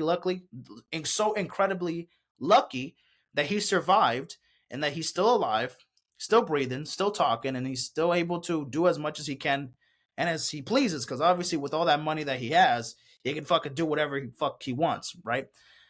But no, his mission for season 2 is to once again join the games to put an end to it. Very heroic of him. So obviously he hires people to find the recruiter, the person, the recruiter. Where's the recruiter? This is the recruiter. I want to see like the fucking The recruiter. Damn, I want to see I want to show you guys like a photo of each character that once I'm talking about, but like it's kind of hard the way I have it here. But this dude, yes, this dude is the recruiter, the salesman that he offers. Uh, he gives people an option. Or when this is another thing, but he plays Dachi with people who are in the streets, whatever. And then he gives if he beats them or whatever, he gives them that card, and then he gets them into the games. He recruits them into the games, and blah blah blah blah. He's just finding people to play into the Squid Game. But in season 2, he makes his appearance. Starting off when he's doing the same thing, giving people an option, but he was doing it with homeless people and people just sleeping in the park, whatever. He was giving them a choice of bread or of a lottery ticket. A lot of the majority of people chose the lottery ticket for a chance to win big money, obviously. And then obviously for the people who didn't choose the bread, he started stomping it. He started fucking, destroying that shit. And everybody, they were like, what the fuck? What are you doing? No, you chose the lottery ticket. You're not getting fucking bread. Shut the fuck up. Whatever. He meets up with a couple people. He gets a couple people killed, blah, blah, blah, blah. He gets one person killed in a game of Russian roulette. And then eventually he meets up with Ji-hung. With Ji-hung, the recruiter, they play Russian roulette. Ji-hung wins. Him, boom, dies. Kills himself because he loses the game of Russian roulette. And then, yeah, the motherfucker is dead after the first episode of season 2.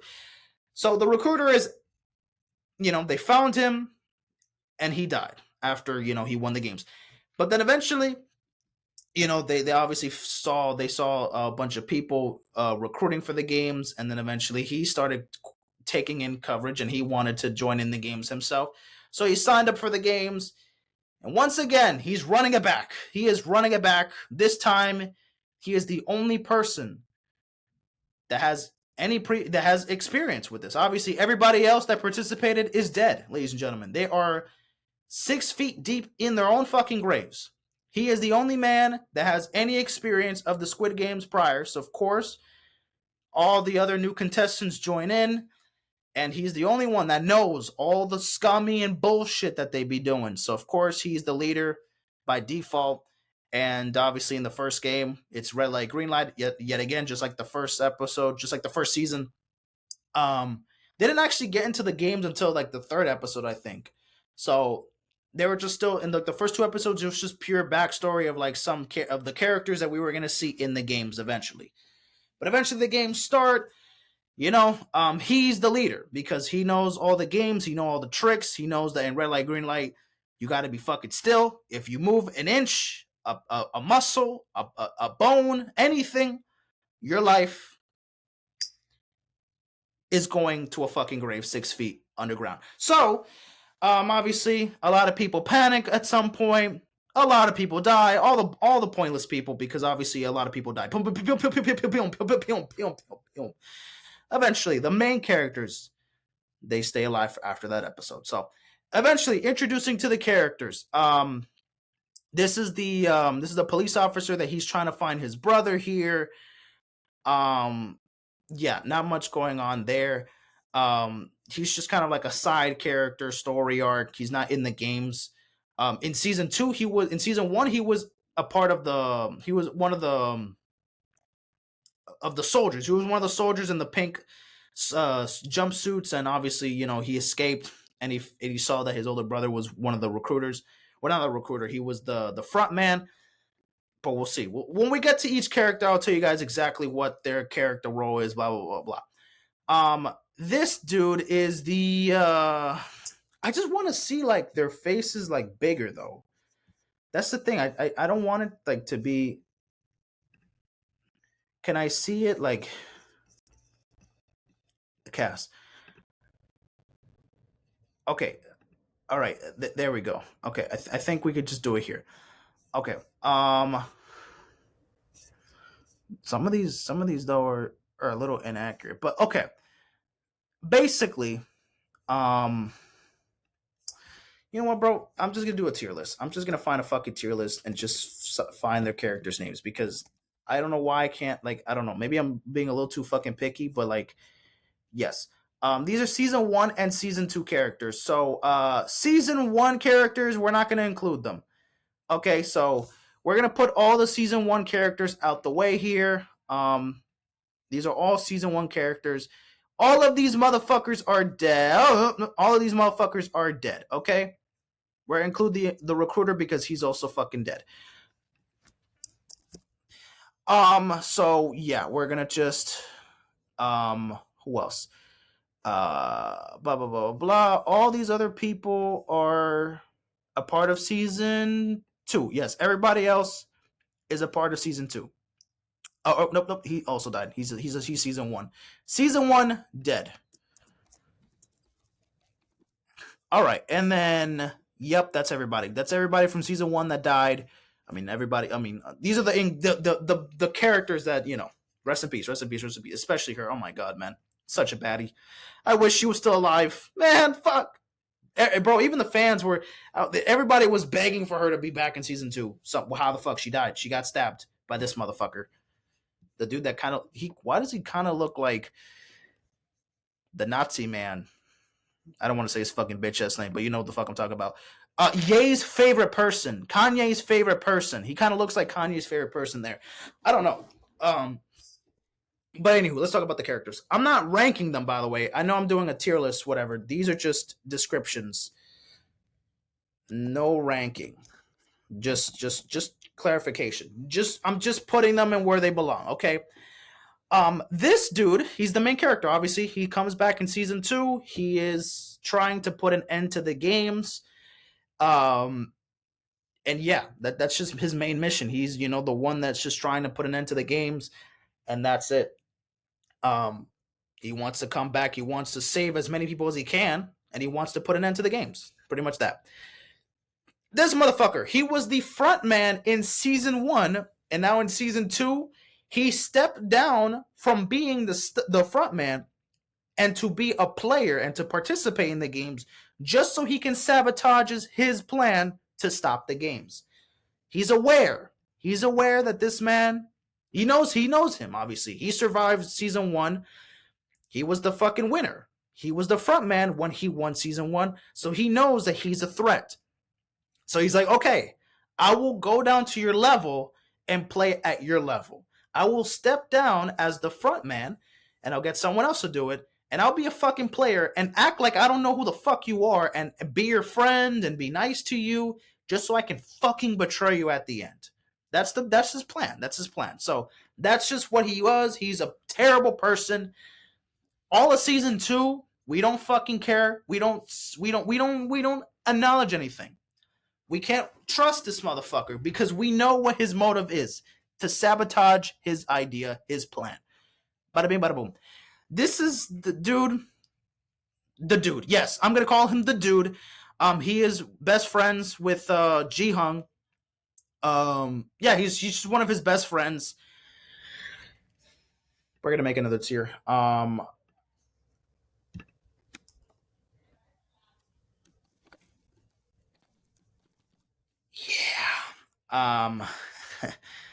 Yeah. What the no? What the no, bro? This is not. Yeah, unfortunate situation here, but yeah, he died. He died. He died in the last episode. He died in the last episode of season 2. He got killed. He got killed by one of the pink soldiers. So yes, he got killed season 2, but he made it throughout most of the season. He made it throughout most of the season. He just did not make it to the finale. So rest in peace to this man. He is the fucking the soldier, not the soldier, the fucking, he was the soldier in season 1. They was trying to find his brother, and now he's a police officer. That obviously you just still trying to find more ideas of the Squid Game, still figuring it out. This man, he is one of the contestants of season 2, one of the new contestants. He is not dead. He is not dead as of right now. Which, by the way, season 3 of Squid Game has been announced. It will be coming out June 27th. So June 27th, season 3 will come out, and we will know the rest of we'll know the rest. We'll know the rest of what happens here, and it might be I think it might be the final season, right? I think it's the final season of Squid Game, so we'll see what actually happens. Because spoiler alert, the last episode of season 2 wasn't really a finale. It was just kind of like a climax. It was just a climax there, and it was just a fucking teaser to set us up for season 3. Okay, so the season 2 finale didn't really feel like a finale because it's just gonna continue on to season 3. But yeah, contestant. He's a contestant that obviously he was with his mom. This is his mom right here. Fitting that they're right next to each other. So yeah, his son and mother duo here. They have some pretty good moments, themselves. Obviously, it's like a mom and son connection. They're obviously in a do or die situation every single day, and they've made it through. They're both still alive as of prior to season 3. So that's where I right here. This dude, he was in the military, and yeah, he's a badass. He got them a couple wins. What was that game where he throw the little pieces, he throw the little pieces of balls or whatever, the little dice things, and he catches it, and then you have to like catch it, reflect it, whatever the fuck. Badass. He won them a couple games. He saved himself and his team a couple times when they paired up. Yeah, a bunch of good moments he had, but at the end, that episode when they were fighting off the soldiers and trying to continue on, trying to stop the front man, trying to put an end to the games, really pursuing it and getting close to the final mission, he kind of had like a PTSD moment. He kind of stopped and he just, was like, oh wait, no, I can't do this, So he decided to not give retaliation to everybody. He just kind of stopped, laid back, and stopped doing what he was supposed to do, and that was that. But that was that. Thanos, he is dead, but he was pretty interesting. He was a very interesting character. He had a lot of energy, man. He was on drugs, heavy fucking drugs, But it was super entertaining to watch for sure throughout the whole show. Like, it was just an entertaining character to watch throughout, for sure. Yeah, he had some funny moments. He was an asshole. He didn't give a fuck about people, but unfortunately, he got stabbed in the throat with a fucking fork, and that's how he died. Bada bing, bada boom. What's her name? I know her real name, Joe Yuri. But this is the character that also made it through season 2. She is not dead at the moment, but she is this girl that is pregnant in the show, that is there. Her motives is to obviously get the money and in support for her and for her child.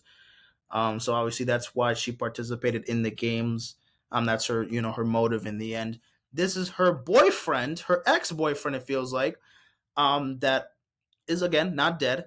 Again, a reminder: all of these people here are not dead. They're still alive. All right, everybody else here not alive. But this is the boyfriend of her, and he was like this YouTuber or content creator that did like crypto, and he lost a bunch of money from it, and then he got bankrupt, and whatever, he's desperate for money, trying to get a lot of people their money back, trying to get himself his money back, including his girlfriend. But they broke up because he didn't want to step up and be the father of her child. So she was like, okay, bet, I will support myself and my child with that money that I will win. And if we're not gonna do that, I'm gonna win this shit. But it, kind of has like this. She's, he's still very empathetic for her. He still has feelings for her. It's just a very tough situation. So, I know that he still loves her, but there's still a couple things ready to be there. This dude I think is dead. I think this dude is dead. Yeah, the dude's dead. He's one of the side characters that much do I recognize. This dude, I forgot who he is, but he's a transgender character.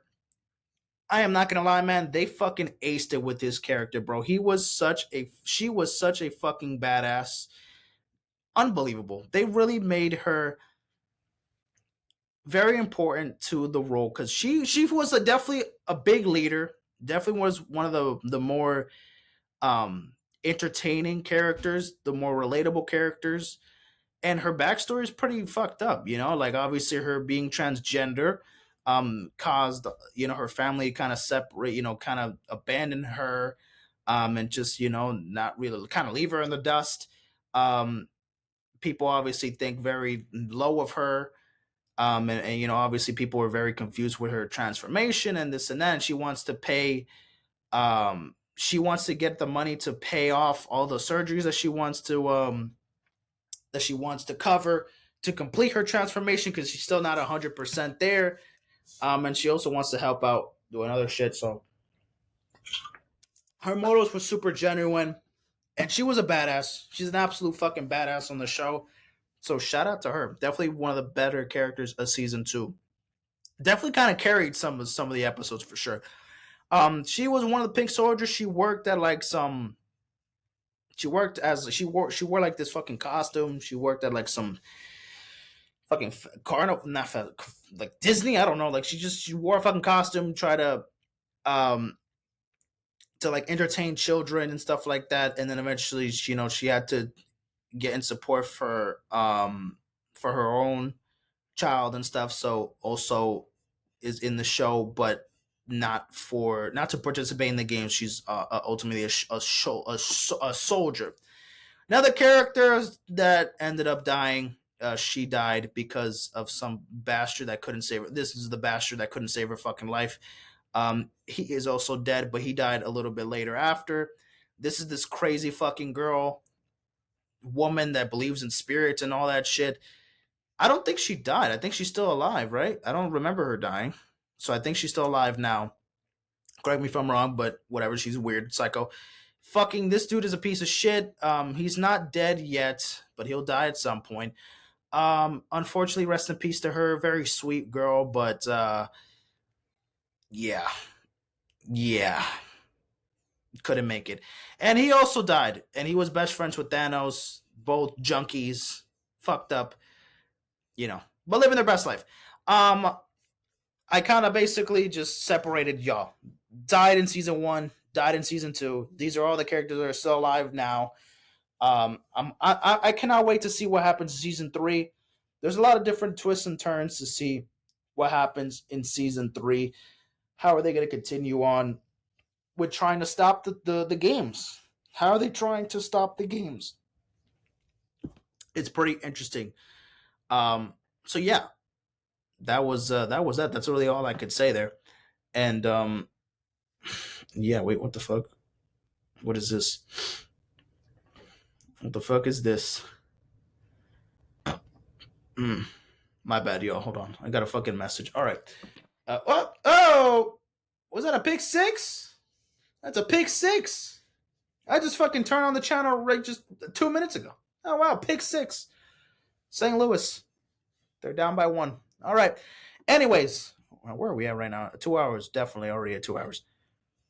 What issue? Patron. Okay. 2 hours. 2 minutes. Damn, back to back 2-hour episodes is wild. Well, I mean, after this one, I have literally nothing else to talk about. So we're gonna literally we will be completely caught up with everything after I am done talking about this show right here. That's insane. I have not been super caught up in literally everything. Like, I have nothing else. This is the last thing I have on any script. I don't have the script for the next episode, nothing. I have nothing after I am done talking about this. So obviously this is going to be the very last show to review and talk about Alice and Borderland. So after I finish watching Squid Game, I was like, okay, I like Squid Game season 2. I like Squid Game season 1 for sure. But now I need to find another show. I got to find another show that gives me Squid Game vibe. I don't know. I was just like, you know what? What are some shows that are similar to Squid Game? And I heard a lot of people talk a lot of good shit about Alice in Borderland. I heard about it while Squid Game 2 was around. So like, I think maybe before Squid Game 2 I heard about this show, because I remember hearing about this show from somewhere. But I haven't watched it until a couple months ago. I finished it like early March, I think. So it's been already like a month since I finished watching the show. But let's actually get to talk about the show. The premise is very similar, kind of similar to Squid Game. It's a a show. It is a show of it's a game show. So obviously they play a bunch of games, um, and they have to they're under control. So obviously, like the city, everybody is wiped out. Everybody is completely, they disappear. Blah blah blah blah blah. And people they have visas. They have certain residencies where they have to stay in certain places, and they have to keep the residency, and how they can stay for longer. Um, if they participate in games, if they participate in whatever kind of games, and they have card games, the three of spade, or the eight of hearts, or whatever it is. They have a specific a card. It's a specific game that they play, so they can keep their visa, because once their visa expires, they die. There's a fucking laser that just zooms through their head. That's how they die if their visas expire, because of lack of not participating in any of the games. So obviously, you participate in the games, you win the game, you move on, you have a couple days added on your visa, and you have to keep recharging that fucking visa, playing more games. But obviously, you die in one of the games, you're cooked, you're done, you're dead, blah blah blah, you're done. So season 1, it all started pretty much in Shibuya. This show is in Japan. So in Shibuya, the infamous crossing, of the Shibuya crossing. Everybody's wiped out. It fucking disappears. Everybody disappears. What the fuck happened? Um, Arisu, the main character of the show, he's with his homeboys, with his friends. What are his fucking friends here? Damn, I'm trying to find where is his friends in season 1. His season 1 friends are Karube and shit, and Shota and Karube were his. These were the three dynamic trio in season 1 for the first couple episodes. So they obviously go on a mission. They find they're in games. They participate in some games. I think the first game they participate in is in, I believe it was not the laser game. It was it was a game of like manhunt. It was a manhunt game where there was a shooter, literally a fucking shooter, and they were like around like a hotel lobby, just not the hotel lobby, like around the alleyways, not alleyways. What the fuck is the word? Like, there are a bunch of apartments by the railings, by going down the stairs, going up the elevator, whatever, about all that shit. They're just going in, escaping, trying to hide from the shooter. That was about that. Eventually, blah, blah, blah. They survive those games. They get hurt. They have to fight. They survive. They kill the shooter, blah, blah, blah, blah, blah. They have to go into a room and stop the red button. Eventually, if they press the red button before everybody gets wiped out, then the shooter dies, and then the shooter died, blah, blah, blah, blah. With the help of Usagi as well. So they form an alliance pretty early there. And then a bunch of shit happened. I mean, there's a bunch. I'm kind of going all.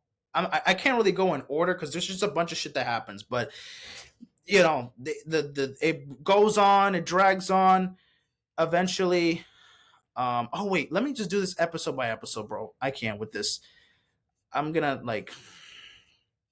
so this is season 1. They're just hanging out. Okay, in season 2, they play a game of tag. Yes, this is a game of tag. Yeah, okay, yeah, this is the fucked up episode. Yes, this is the game. Dead or alive, blah blah blah blah. Certain death means they're given visas to extend their they extend their expire, resulting in execution. Okay, so with no escape, they decide to play another game. They find a new game, and it's called Spades. That represents physical cards. Clubs are team based. Diamonds evolve with wits and intelligent hearts are focused and betrayal. Okay. Tag is the game. Must invade two armed attackers while searching for a room containing two buttons that must be pressed simultaneously to stop a bomb from detaining.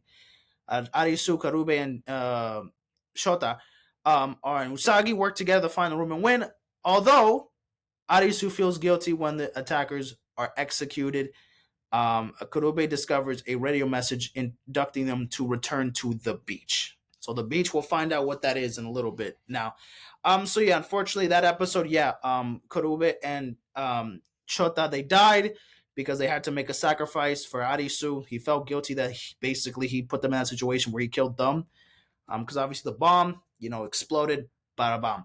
So Arisu and Usagi made it out alive, and they work together to go see where is the beach, where is this place. And then sees in episode 3, they're playing hide and go seek. Oh wait, no. This was, never mind. I'm stupid. That was just the message that they got for season 2. All of that happened, that I just described now, happened in this episode, season 3, in hide and go seek, where Arisu becomes the wolf and he searches for his friends, and then he has to sacrifice themselves for him. They communicate through their headsets, spending their final moments saying goodbye. Arisu watches in horror as they are killed. Yes, that happened. And then he's in a flashback, Usagi's devastated after her mountaineer father commits suicide in public. Yes, so her father, Usagi's father, killed himself, after a climb, something that happened. Arisu and her team up. They go on a bus and they find a couple of other guys joining in. They play a game of distance, and where they have to reach a goal, and the goal is to go all the way to the end of the tunnel, which they left the player behind with the sprained legs. He was hurt. As they were going to the ultimate goal, they were attacked by a fucking panther that ended up killing a player. In the end, he ran to save the injured player that was there. He ended up getting him on a motorbike. Then he noticed that the bus had the word goal written all over it. And then he realized that the goal was there from the jump, that they were just simply running away from it. And then the whole fucking boom, there was just a huge flooding that happens, water spreading around, the tunnel just completely busts through. Another player gets killed, but then Usagi and Arisu, they survive, make it through episode 5. Then eventually, they are still searching for the beach. They find a couple of other players throughout. Then they meet some guy, and they get captured. They get kidnapped, pretty much. And then, bada bing, bada boom, they meet the leader of the beach, whatever, Hatter. And he explains the mission is to collect all the cards. So basically, they're on a mission to collect all of the playing cards so they can put an end to the game, which they believe will allow them to leave the city once complete, even though the face cards have not been appeared. The face card games, that's season 2, so we'll get to that. They're assigned to join groups of players to collect the remaining cards. Hatter reveals a group of beach executive members, including Arisu, who participated in a game of a test from Anne, though the only remaining card is the 10 of hearts. That's the only one that was remaining. So they continue there. They completed the game. After that, they saw that Hatter died, and then Niragi ended up voting in Aguni, who was like the big buff dude, to become the new leader after Hatter died. Eventually, Chisiya decodes the safe. He's like the witty, like the smart with like the white hair character.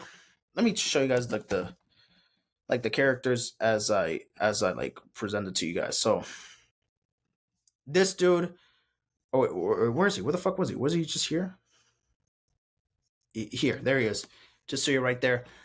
Blah blah blah blah. He finds the safe.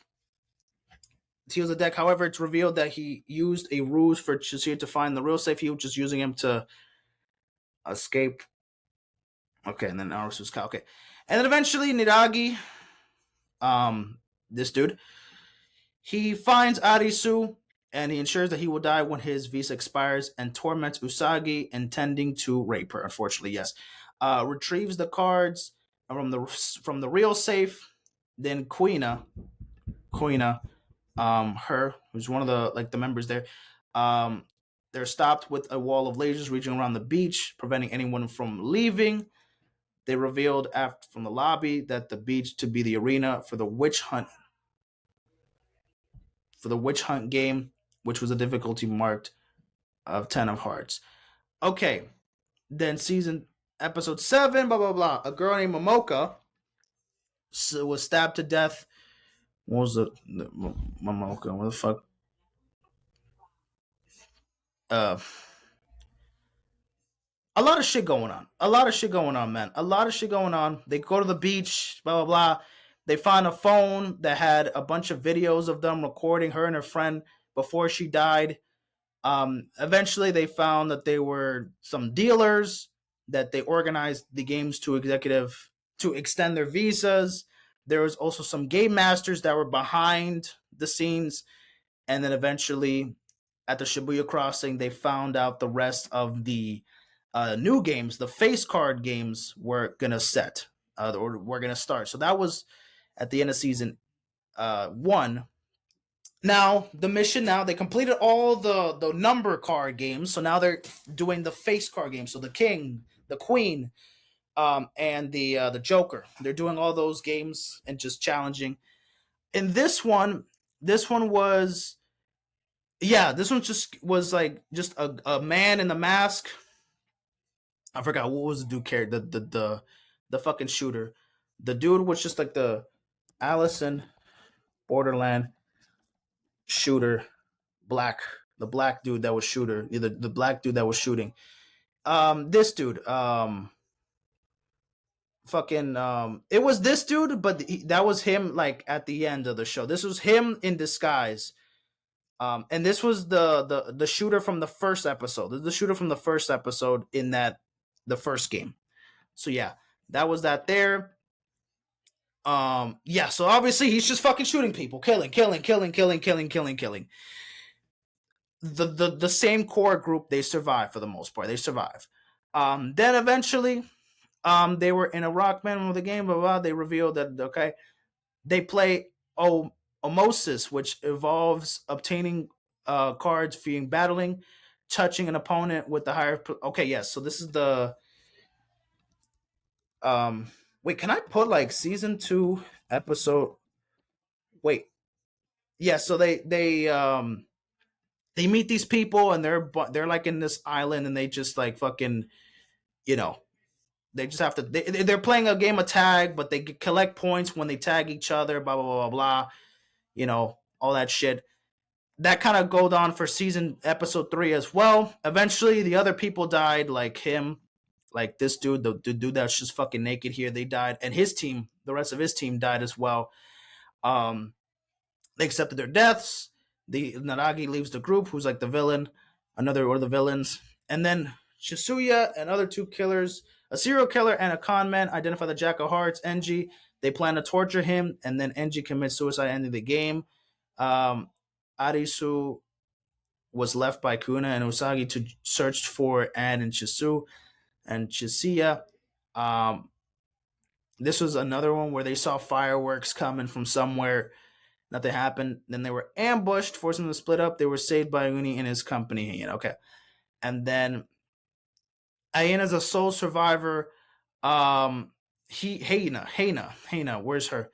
She was paralyzed. She lost a leg when she was in a game of 7 of spades boiling death, which it was just, a fucking stadium just complete busting into water and boiling hot water, and she lost a leg. Eventually she finds Arisu and she teams up with them. Their plan fails, separated. They went hiking to finds other stuff going on in the mountains. Kuna survives the Jack of Spades, but also struggles alone. Usagi helps a young boy whose visa is expiring him. Oh yeah, this is the game where they play checkmate, where they're just playing tag, literally playing tag. Opponents to switch them for their teams, which victory goes with the team with the most members at the end. Usagi's team begins to lose as more players choose to stay with the Queens of Spades. This kind of goes on as well for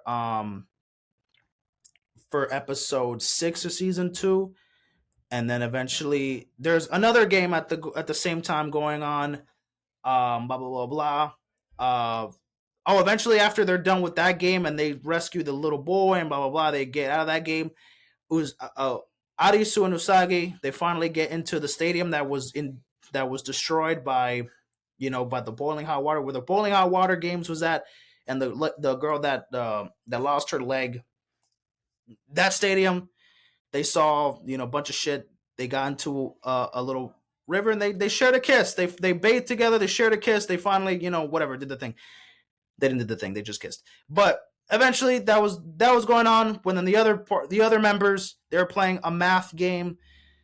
Very confusing, but hey, you die, and they died by fucking pouring boiling hot. No, I think it was citric acid. I think if you it was citric acid, or no, sulfuric acid. Sulfuric acid on their head to lose, to die. Eventually, Chisiya won that game, and he was the only survivor. And then eventually, most of them reunite for the Queen of Clubs game. They start together with 2 players left. Players gather in Shibuya. Arisu forces Arisu in a gunfight, during which Arisu shoots Niragi and is wounded while saving. Then the King of Spades arrive. He sets up a trap.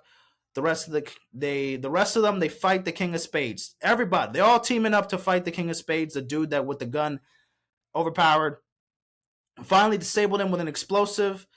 And then the final shot, they got hurt, but a lot of them got hurt from that fight. Eventually, Usagi and Arisu, they proceed to enter the last game while everybody else was kind of still injured, but not dead. They were still figuring out what they had to do.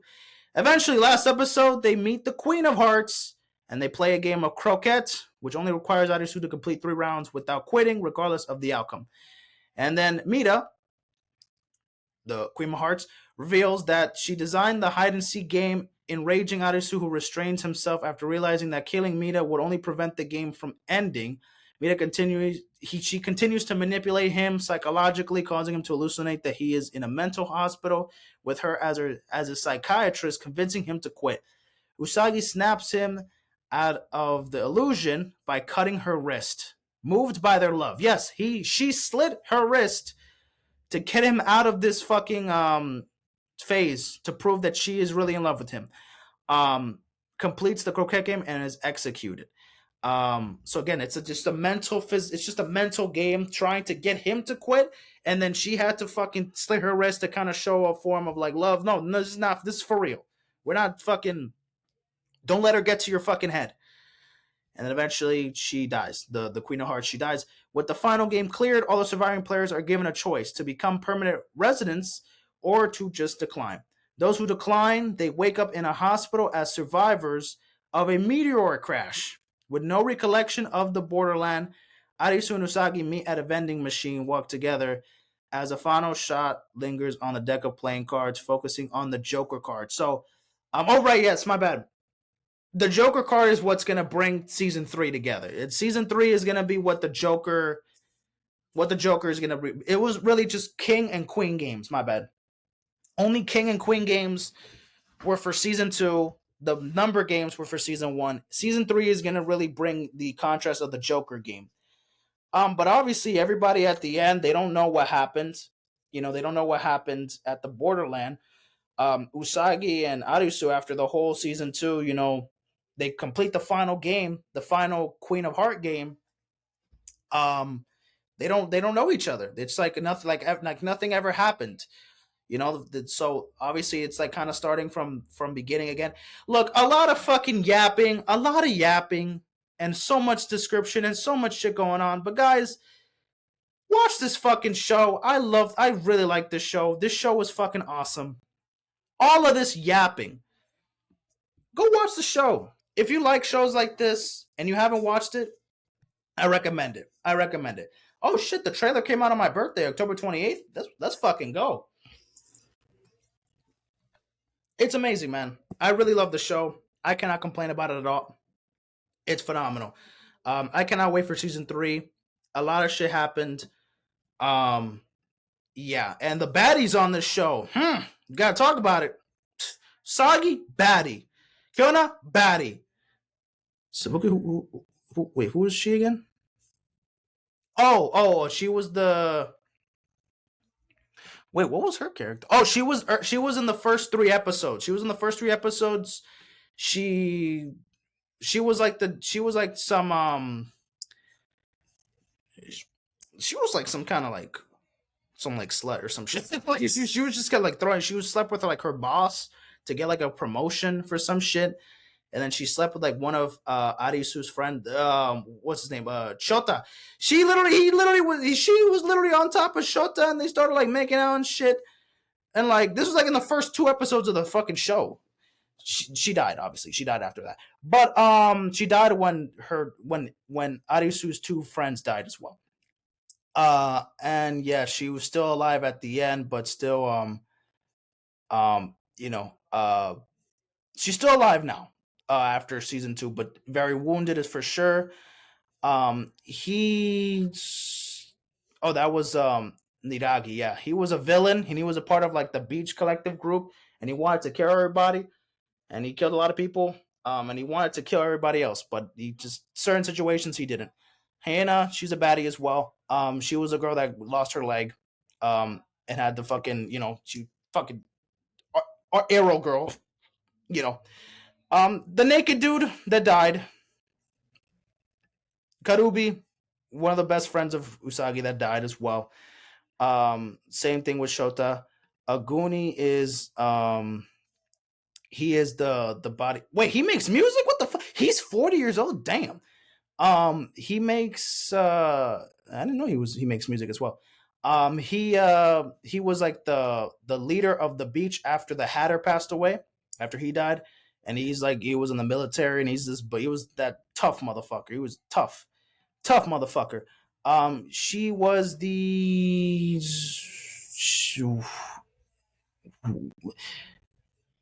she looks like, no, she was the queen, I think. She was the queen of hearts. Um, some other characters that I've kind of unfamiliar with. Yeah. Um, some of them side characters, whatever. Oh yeah, Miyagi. He was also part of the Beach Collective. He died as well in a battle with someone else. Yeah. I mean, all these other ones, they were kind of. Oh, this is the Hatter. This is the dude that played the Hatter, the leader of the beach. This dude right here. And yeah, guys. There's a bunch of baddies on this fucking show. There's a bunch of badass and a bunch of baddies. So goddamn. But but yeah, Arisu is the main character. He's the main character, 30 years old. Um and so is Usagi.